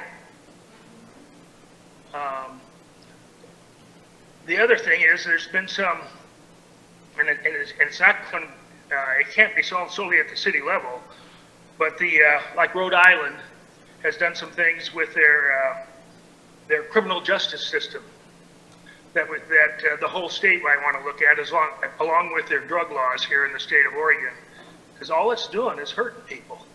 And what we end up with is, on one hand, a fenceless concentration camp in our parks, and then the people that want to use the parks can't. And the people that are living there, I mean, geez, I'm not sure who would want to do that. I don't think anybody would. It's like a concentration camp with no fences.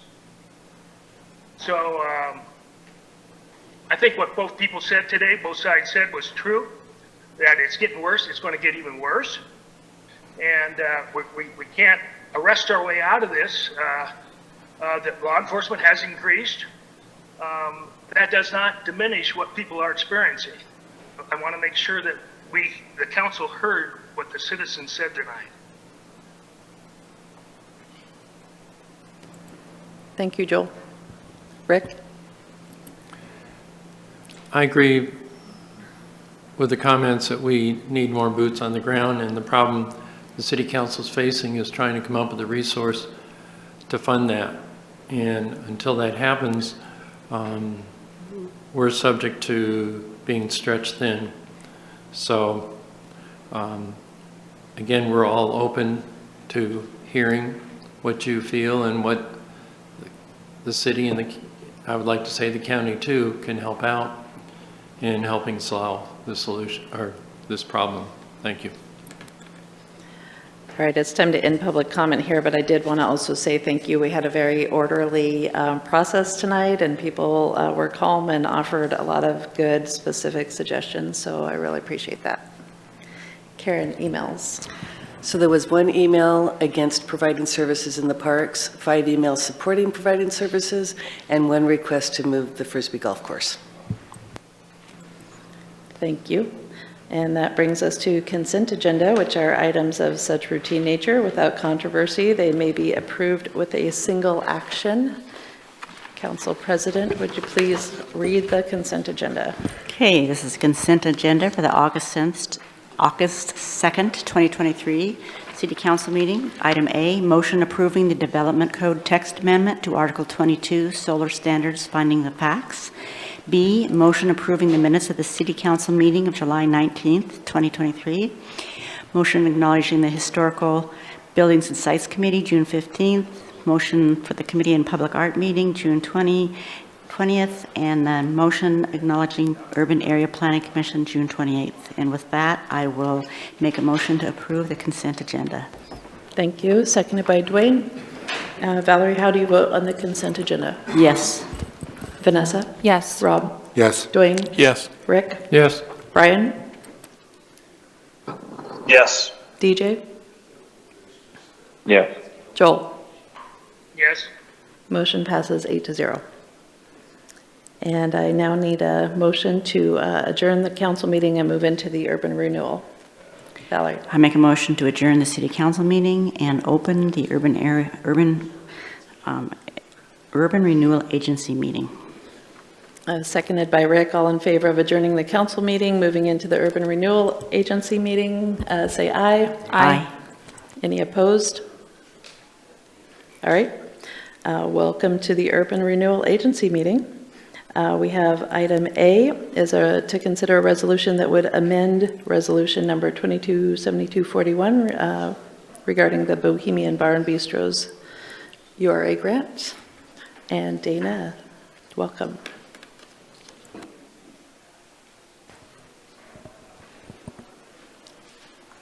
Thank you. Good evening, Council, Mayor, and members of the public that are still here. We're going to start off with looking at an extension for the Bohemian URA grant. This resolution would authorize a time extension for the payment of a matching Urban Renewal Agency grant for the Bohemian Bar and Bistro. It does relate to council goals by encouraging economic opportunities. On August 3rd of 2022, the City Council did approve the URA grant request for up to $55,000 for fire suppression, SDC fees, and other building rehabilitation expenses for the Bohemian's new location at 221 Southwest G Street. A grant award is set to expire 1 year from the adoption date, which will be tomorrow. Due to various project delays, the applicant did request an extension. The project is scheduled to be completed in October of 2023, so this resolution would amend the time frame for payment to the end of FY24, which would then expire on June 30th of 2024. The cost implications here, the revenue source is the Urban Renewal Agency. The grant was previously approved for the FY23 budget, so it may impact the FY24 URE budget if future grants are awarded. The call to action this evening is for the council can take action and can, move to action or consent, or move it to an additional workshop, though, as you know, the deadline is near. You can approve the grant award extension, modify it, or deny it, and here's a potential motion. Thank you. Board members, do you have any questions? Valerie? I just want clarification. This is not asking for more money. It's just extending the time frame that he will have to pay it back because of the delay in the project. That's correct. It allows him more time to finish the project, submit receipts, and then receive a reimbursement for that. Okay, thank you. Any other questions? Is there anyone from the public who wanted to speak on this? All right, close it, turn it back to the URA board. Rick? I'd like to make a motion to approve the resolution, amending resolution number 22-7241, awarding the Bohemian Bar and Bistro a matching URA grant for property located at 221 Southwest G Street. This approval includes a time extension to the end of fiscal year 24, expiring on June 30th, 2024. Thank you, seconded by Dwayne. Any discussion? All right, Rick, you made the motion. How do you vote? Yes. Valerie? Yes. Vanessa? Yes. Rob? Yes. Dwayne? Yes. DJ? Yes. Joel? Yes. Brian? Yes. Motion passes 8-0. Next up, we're still with Dana, and we have the Caveman Plaza, Town Center Plaza request. All right, yes, we're going to take a look here at the a new grant request for the Caveman Plaza, Town Center Plaza. We do have Justin Gerlis, applicant here this evening, so at the end, if you do have additional questions, he might be able to answer some. This resolution would be to authorize the payment of a matching Urban Renewal Agency grant for up to 50% of the project costs for facade improvements, sign and lighting upgrades, and other building rehabilitation expenses for the Caveman Plaza. That address is 150 Southwest G Street. It does relate to the council goals by encouraging economic opportunities. The property owner, BB Holdings, is ready to proceed on needed building facade improvements and sign and lighting upgrades for that plaza. This project includes painting of walls and exposed roof surface, new building signage, exterior shop signs, and LED sign lighting. This also complements other recent improvements and is expected to attract new commercial tenants to the vacant spaces. There were some changes to the application. The original application did include plaster and stucco over the existing River Rock arches, as well as stamped arch column bases. Due to the contractor's schedule and overall availability, the owner did recently complete that portion of the project after the grant submittal. So it has been excluded from the grant request. As you know, the city does not provide grant funds for work that is already complete. You can see the images here of the work that's already been done. But the work that would be done after this, that the request is for, would include the painting of the exterior building, the roofing and doors, gutter removal and new installment of gutters, and then of course the signs and lighting, which would be to refurbish the shopping center sign, tenant site and parking signage, as well as the LED sign lighting. There are some images here to give you an idea of what it looks like now. In speaking with the applicant, it appeared that they may be eligible for grant funding under 2 URA projects. Project number 9, which is the Building Rehabilitation Program, and project number 12, the Town Center Plaza, which is specific to that property. Let's see, it also relates to URA goals and objectives. Goal 1, which is economic development and employment, and under that goal is objective 3, which is to leverage the agency resources with private investment. Also, goal 3 is another related goal for this, redevelopment or development, and again, objective 1 is to create a toolkit for existing businesses, which does include that building rehab program. The cost implications here, the revenue source would be the FY24 URA budget. There is $250,000 appropriated for grant opportunities. The Bohemian potential impact of $55,000, which actually I guess we know now, would leave approximately $155,000 for other projects. The total cost for this project is $133,832. The grant request is for 50% match of that, which would be $66,916. So the call to action this evening is at council discretion. You can move to action or consent, or move to an additional workshop. Some of the alternatives you might consider, you could approve the grant request for 50% match, or you could approve the previous maximum match award of $55,000. You could also grant for another amount, modify the request, or deny it. Here is a potential motion for you as well. Thank you, Dana. Brian has his hand up. Go ahead. Yeah, thank you, Dana. This question might actually be more for Aaron. I'm not totally sure, but if I recall correctly, earlier this year, staff brought forward the proposal of developing grant programs for the URA. And at that time, after our discussion, council, to my recollection, decided that we did not want to pursue any grant programs because we had a few big projects that we were trying to figure out the timeline for funding those. And so I guess my question is how did this one and then the one we're talking about after this, how did these projects come forward if we don't even have a grant program published with criteria and all the other details? This is Brad. Yeah, councilors, so in the FY24 budget for the Urban Renewal Agency, there was a line item for a grant program at $250,000.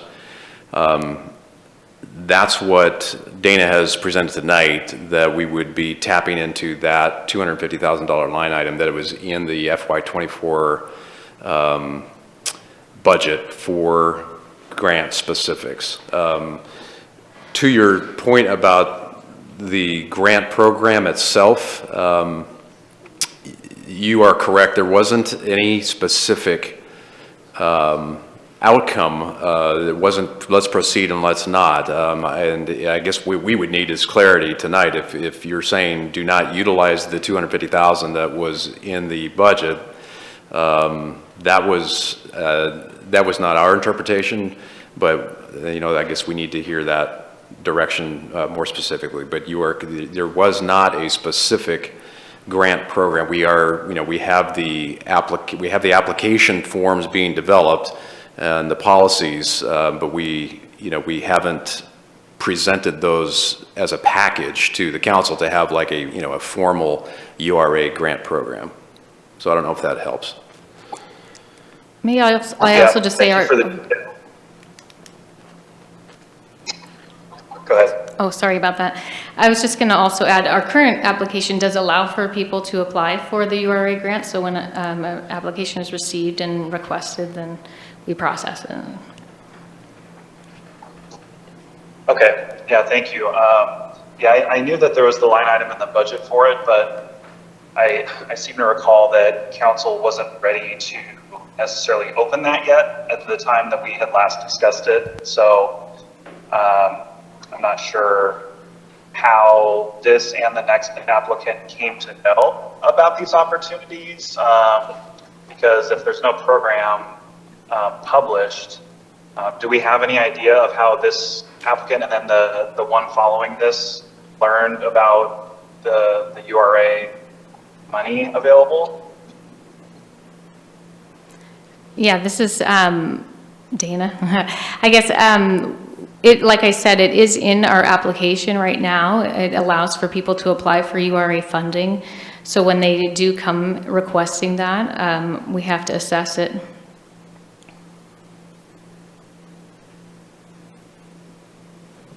Okay, thank you. Joel?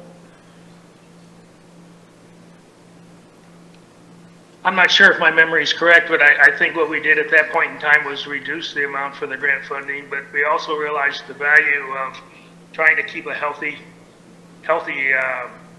private sector and businesses, especially in the downtown area like these two are, especially given the previous topics that we've discussed. So I'm about ready to make a motion, but I don't want to cut off any discussion. Well, we're just in questions right now. Did you have any questions? No, I don't have any questions. Okay. Does anybody else have any questions? Okay. Is there anyone from the public who wanted to speak on behalf of this? Justin?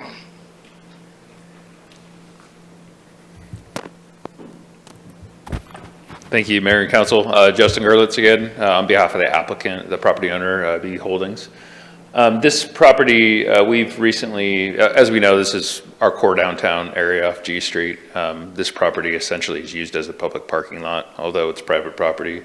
And last year the owner spent well over $300,000 improving the parking area. They resurfaced it, fixed the drainage that used to drain onto the sidewalk, the public sidewalk in the street, improved the landscaping. As Dana mentioned, unfortunately, there was two other components, which was resurfacing the very outdated 60s river rock columns with stucco and painting them, as was shown in the presentation, with some concrete bases. So this property had $1 million set aside originally as part of the urban renewal budget. I've been very involved over the years with facade improvement grants downtown. We've had several buildings that we've done that. We've done fire sprinkler upgrades.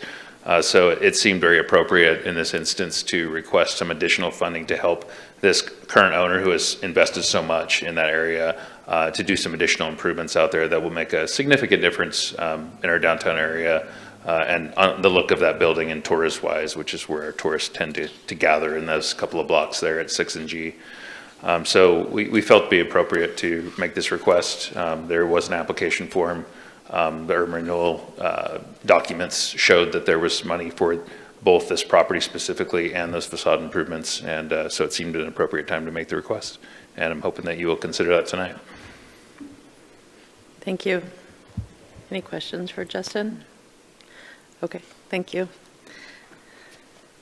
All right, anybody else from the public wanting to speak on this? Okay, we'll close public comment and turn it back to council for discussion. Valerie? Well, I also think this is a real core downtown area, and at one point in time, yes, we had a lot of money put in, but that didn't work out, and so under the circumstances, I do know that there have been major improvements to the parking lot, because I do use that all the time, and I think it is in the urban renewal district. It certainly deserves to be considered, so I move to approve the resolution awarding BB Holdings OR2 LLC for the Caveman Plaza, Town Center Plaza, a matching Urban Renewal Agency grant for property located at 150 Southwest G Street. Seconded by Rick. And Joel has his hand up. Go ahead, Joel. Oh, I was just going to second it, so you can ignore me. Okay. Any discussion on the motion? Dwayne? I just want to say that we should be very thankful for the owner allowing every business around there to use this property to park their cars on. I think every one of us probably is parked in that parking lot to go out to eat, to use another business.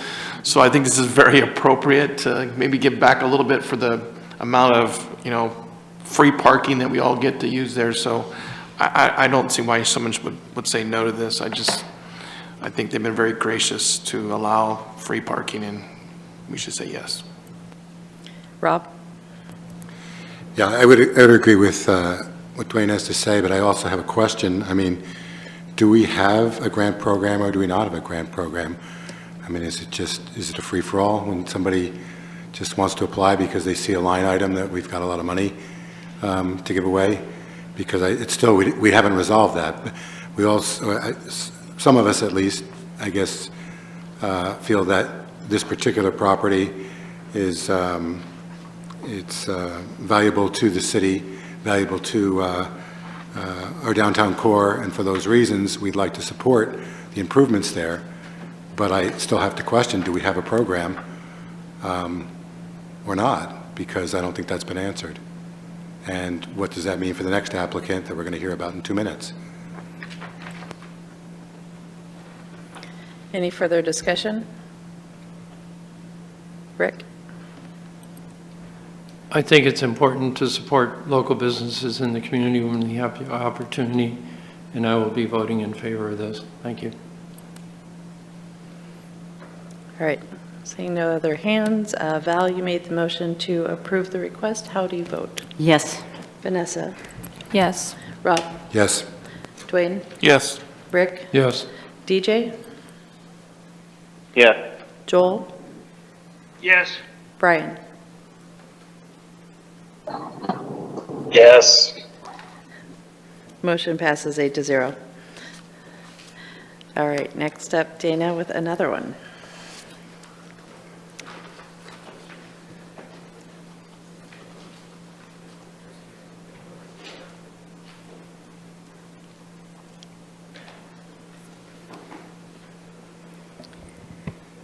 All right, similar to the previous applicant, we do have an Urban Renewal Agency grant request for Cynthia's Home Sweet Home.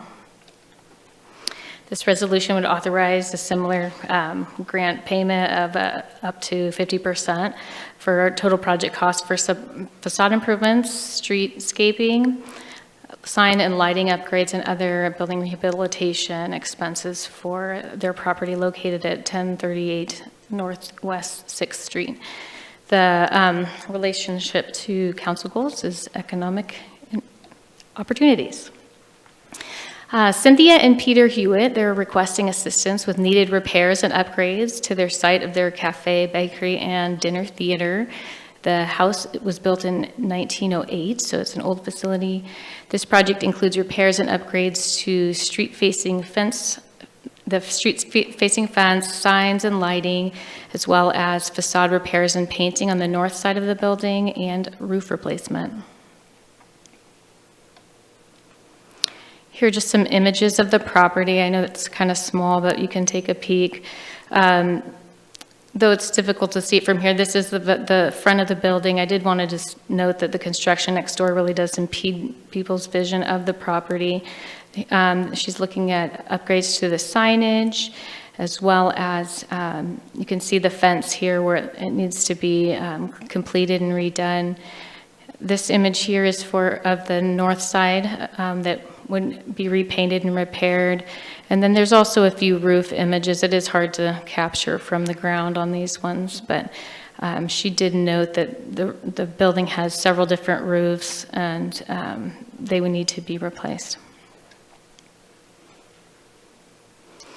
Again, similar to the last applicant, it appeared that they would be eligible for grant funding under two different URA projects.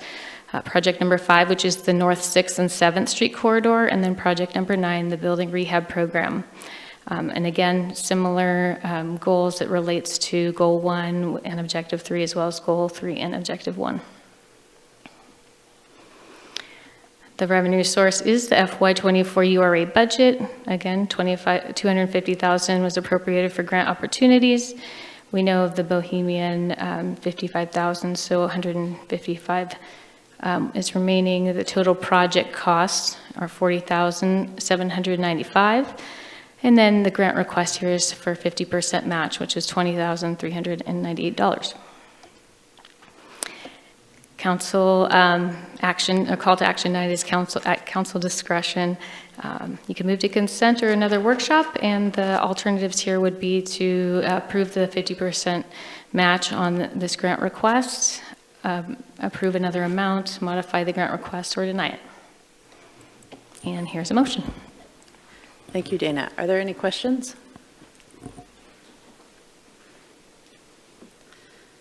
All right, no questions. Nobody left in the audience for, oh, I heard somebody.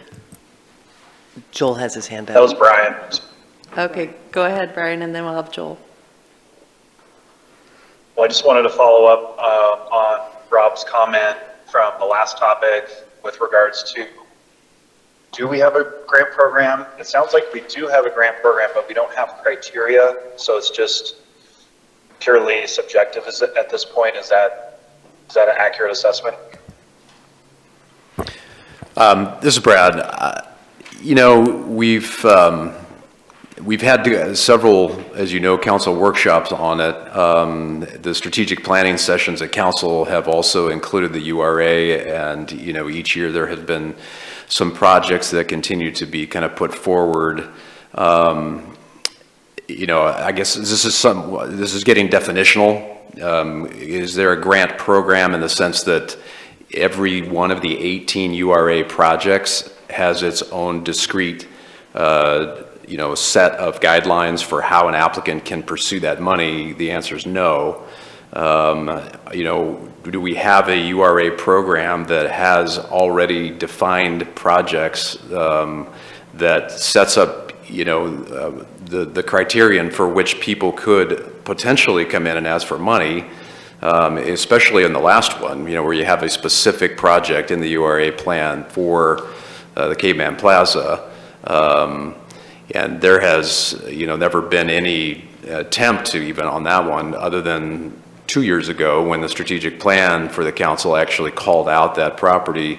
Otherwise, you know, there hasn't been any effort on CD staff to actually develop that specific program. So, you know, we're working on the basis that at $250,000, which is the maximum amount that was allocated for grants for the URA program, that once that money has been allocated, you know, we're done in terms of FY24, and that we are waiting for the September 18th workshop, which is when the council has URA on there, and we know that one of your objectives there is, as you stated, Councilor, to look at all of the other URA opportunities, particularly Caveman Pool, and you know, the wastewater plant or the water treatment plant, and that you have a desire to define those larger goals, but until we, you know, have that direction, we were proceeding with the 250,000. So I know that's kind of a long rambling answer, but we have established some basic criteria and some draft policies, but we haven't brought those forward until council has an opportunity to address those larger URA issues. Thank you, Brad. Any other questions? Or Joel, yeah, go ahead.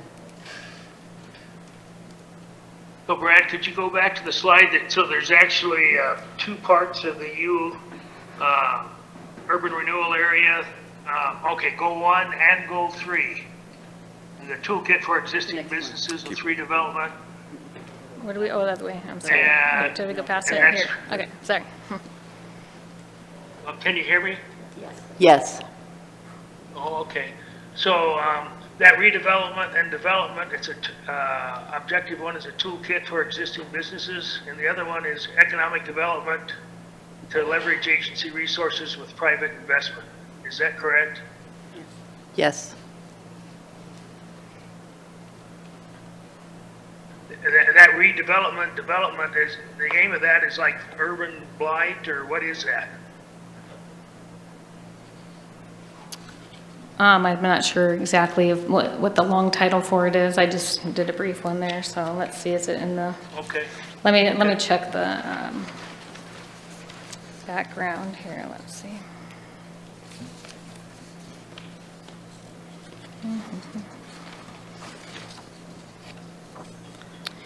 But while you're doing that, I did have one more question. We can do it simultaneously so we can get out of the meeting in a timely manner.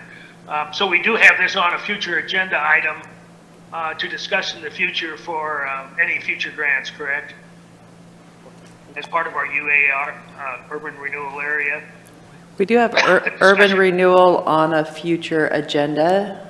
I'm not sure that it's Isn't that what I just heard? Well, it was about looking at the URA in general. I don't know that looking at criteria for this grant program is specifically called out, but it sounds like we may want to have a chat about that. And I'm not sure we want to have a chat about that, but just a discussion in general, and then the amounts towards each item. Did you have a question for Dana?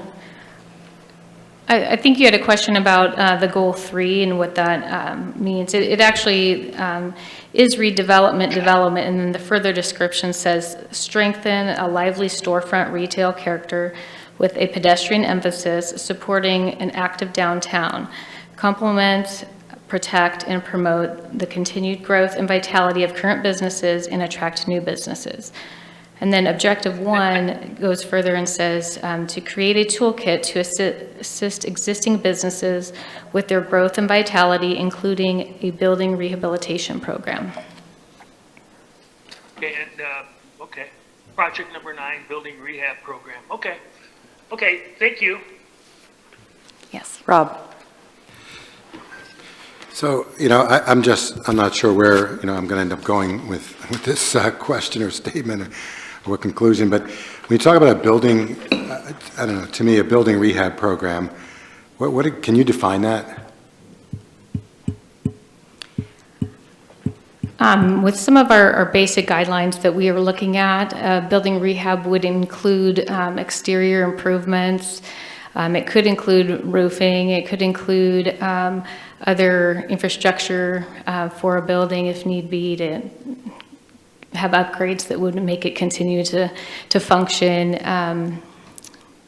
You have other? Yeah, and I think things you it, it links directly to blight and the definition of blight. And we have not interpreted it and looking at other URAs around the state of Oregon to be interior. So as Dana said, we're talking exterior. Okay, so it just, when I look at this particular project, and there's the facade improvements, streetscaping, sign and lighting upgrades, I guess, I understand what you're saying about the building rehab. I just look at that as being a routine maintenance item, but I don't know how that's necessarily a building rehab. I look at that as routine maintenance that should be done all along by every building owner. So I'm just not sure if that qualifies. But I guess that's a statement, but again, I'm still not sure how that qualifies, a routine maintenance item would qualify. Do we have another fund available for facade improvements that's not URA? And does this qualify, or is there a reason why it's coming through this route instead of that route?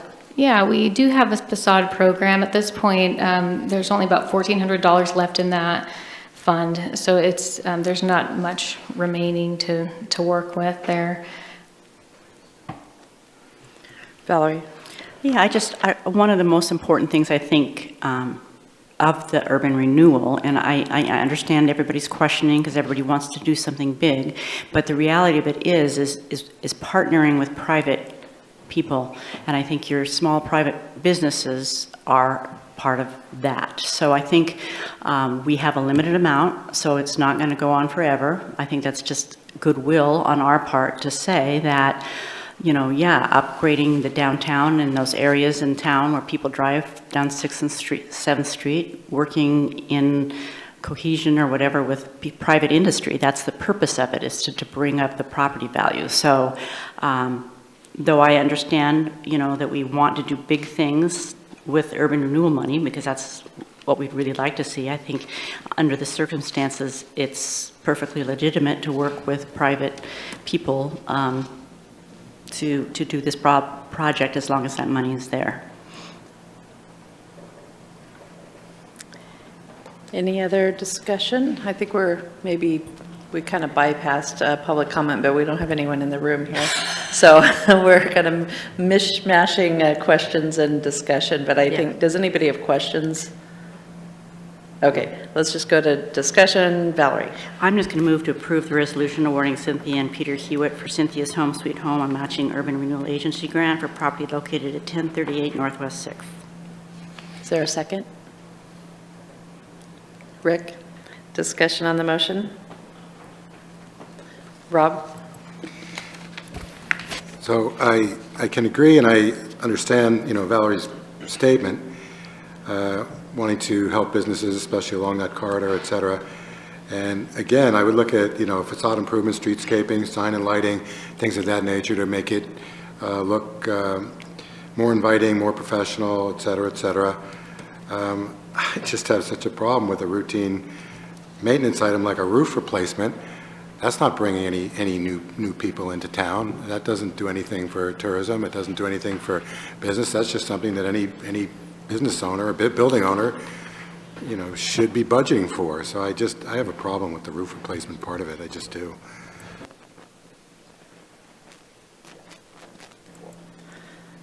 All right, the city manager is reminding me that you do have the opportunity to modify the ask. You don't have to give the full amount if you are so inclined. And I was just going to say to Rob,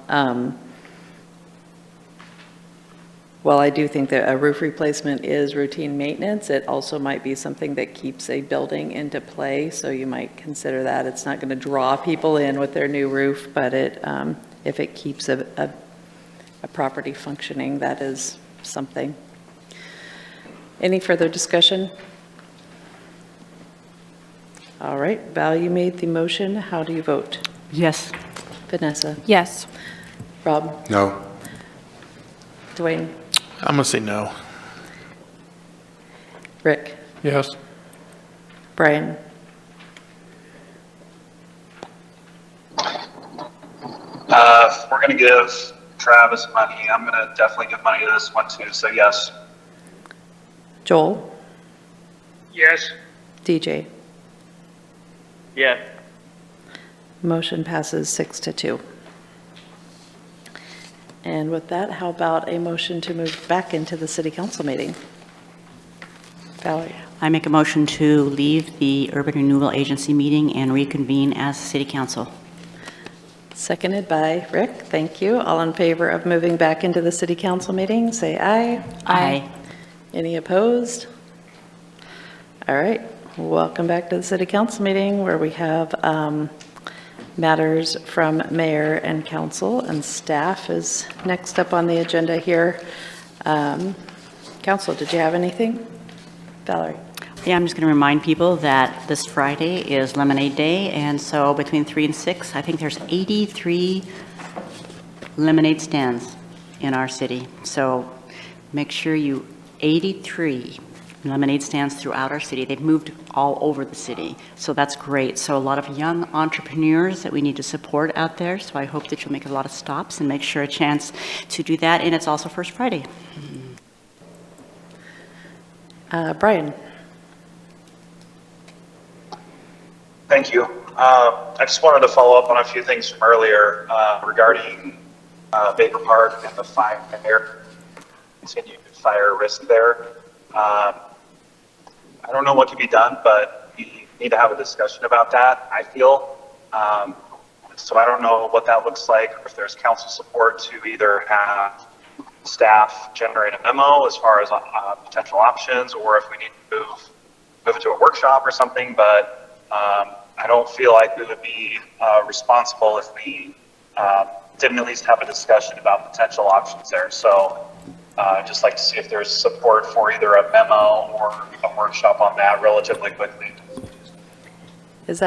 Are you specifically talking about the brush in the HOA area? Well, I'm talking about, that's part of it, but also the city has adjacent property. So, there's a potential for us to do things on our property. There's potential for us to maybe help them do things on the property. Not sure what all of that looks like. Okay, but specifically related to brush in that area or fire danger.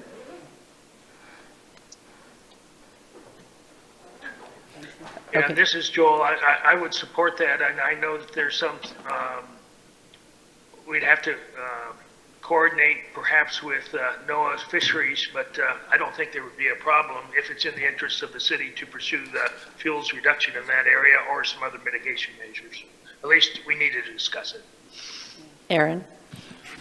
Staff internally has already set up a group of individuals from different departments, including public safety, police, fire, et cetera, that will be discussing this particular topic, and we can provide you with an email or a memo if it rises to that on what our findings are and potential actions or solutions to what we discover. But it's based on input that we receive from the neighbors.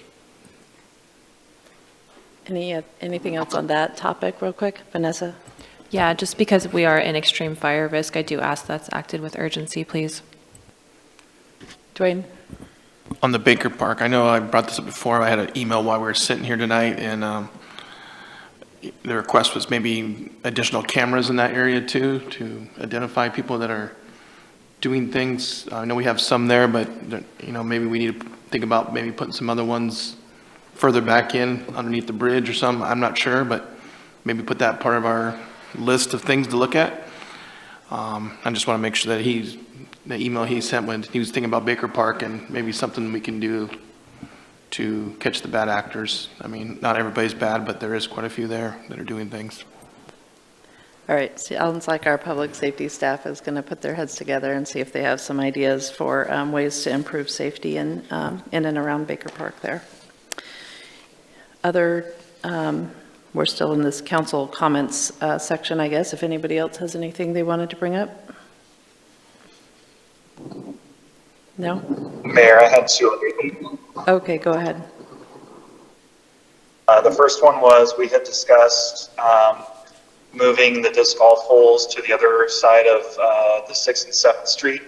And I know that I heard a few councilors support that. I don't know if staff needs a formal motion on that or if that's something where they can just take and run with it at this point. That's a great question, Counselor. What we'd like to do is maybe do some discussion with regards to that and a change in where the disc golf course is, because there may be some conflict of use in the park with the disc golf course and the current uses that are there. And it would be probably good for us to take a look at and make a recommendation to you of another location. I don't know if you'd also want to put that through to the Parks Advisory Committee, but I'd like to have staff have an opportunity to take a look at if we had to move the disc golf course, is Riverside Park the appropriate location?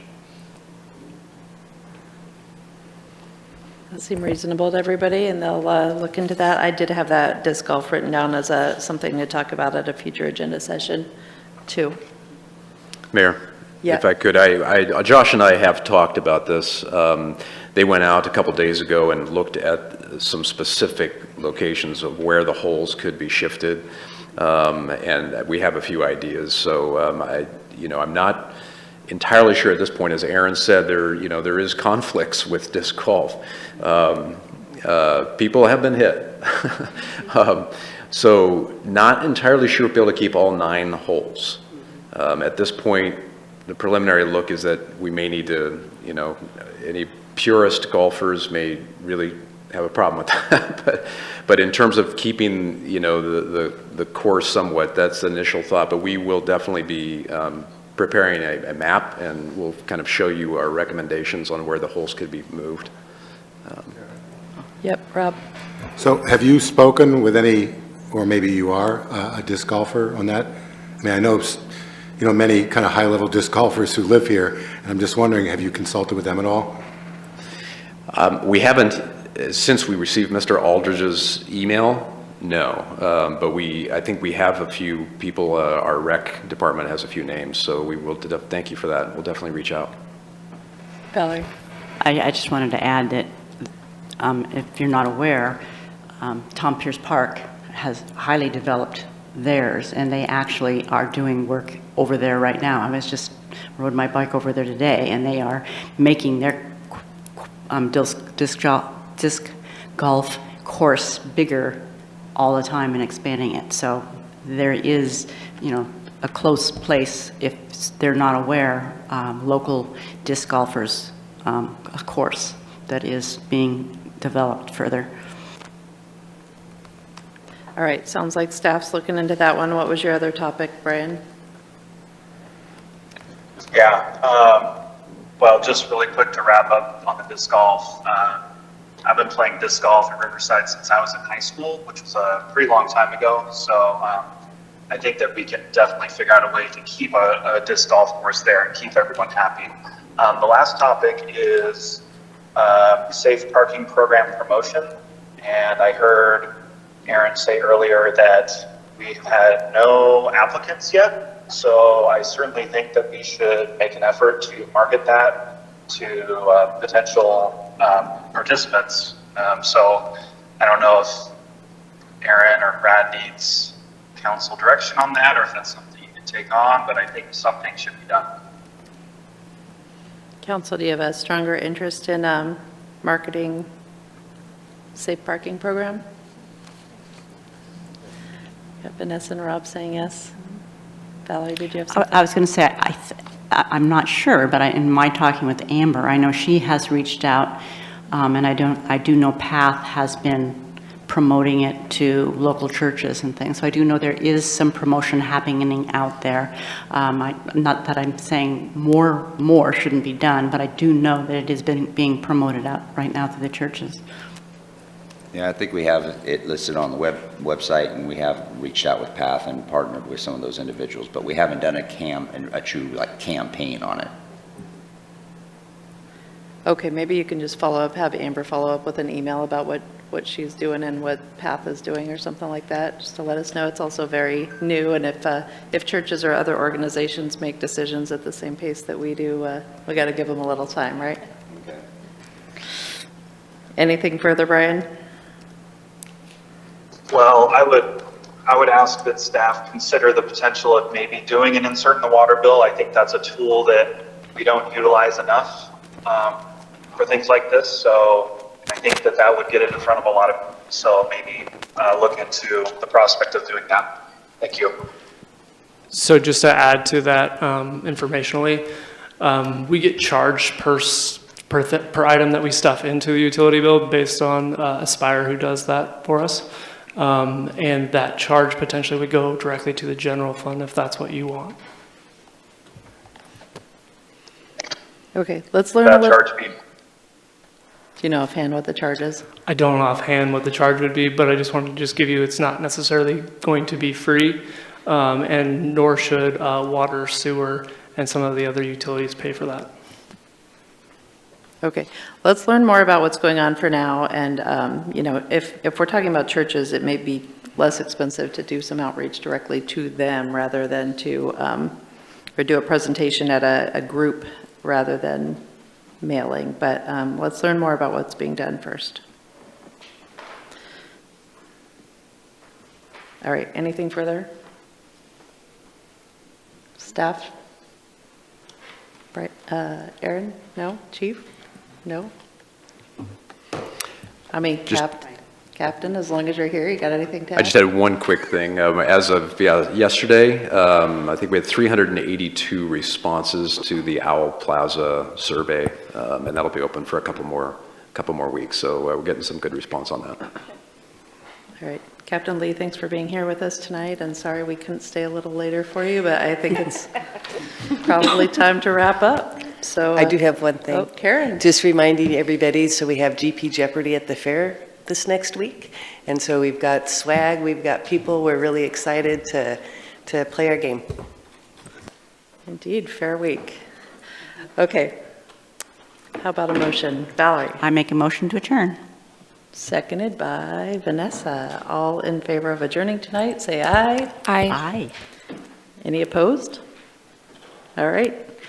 8:28, we are adjourned, and we'll see you about a week and a half. Or at the fair. We'll see you at the fair.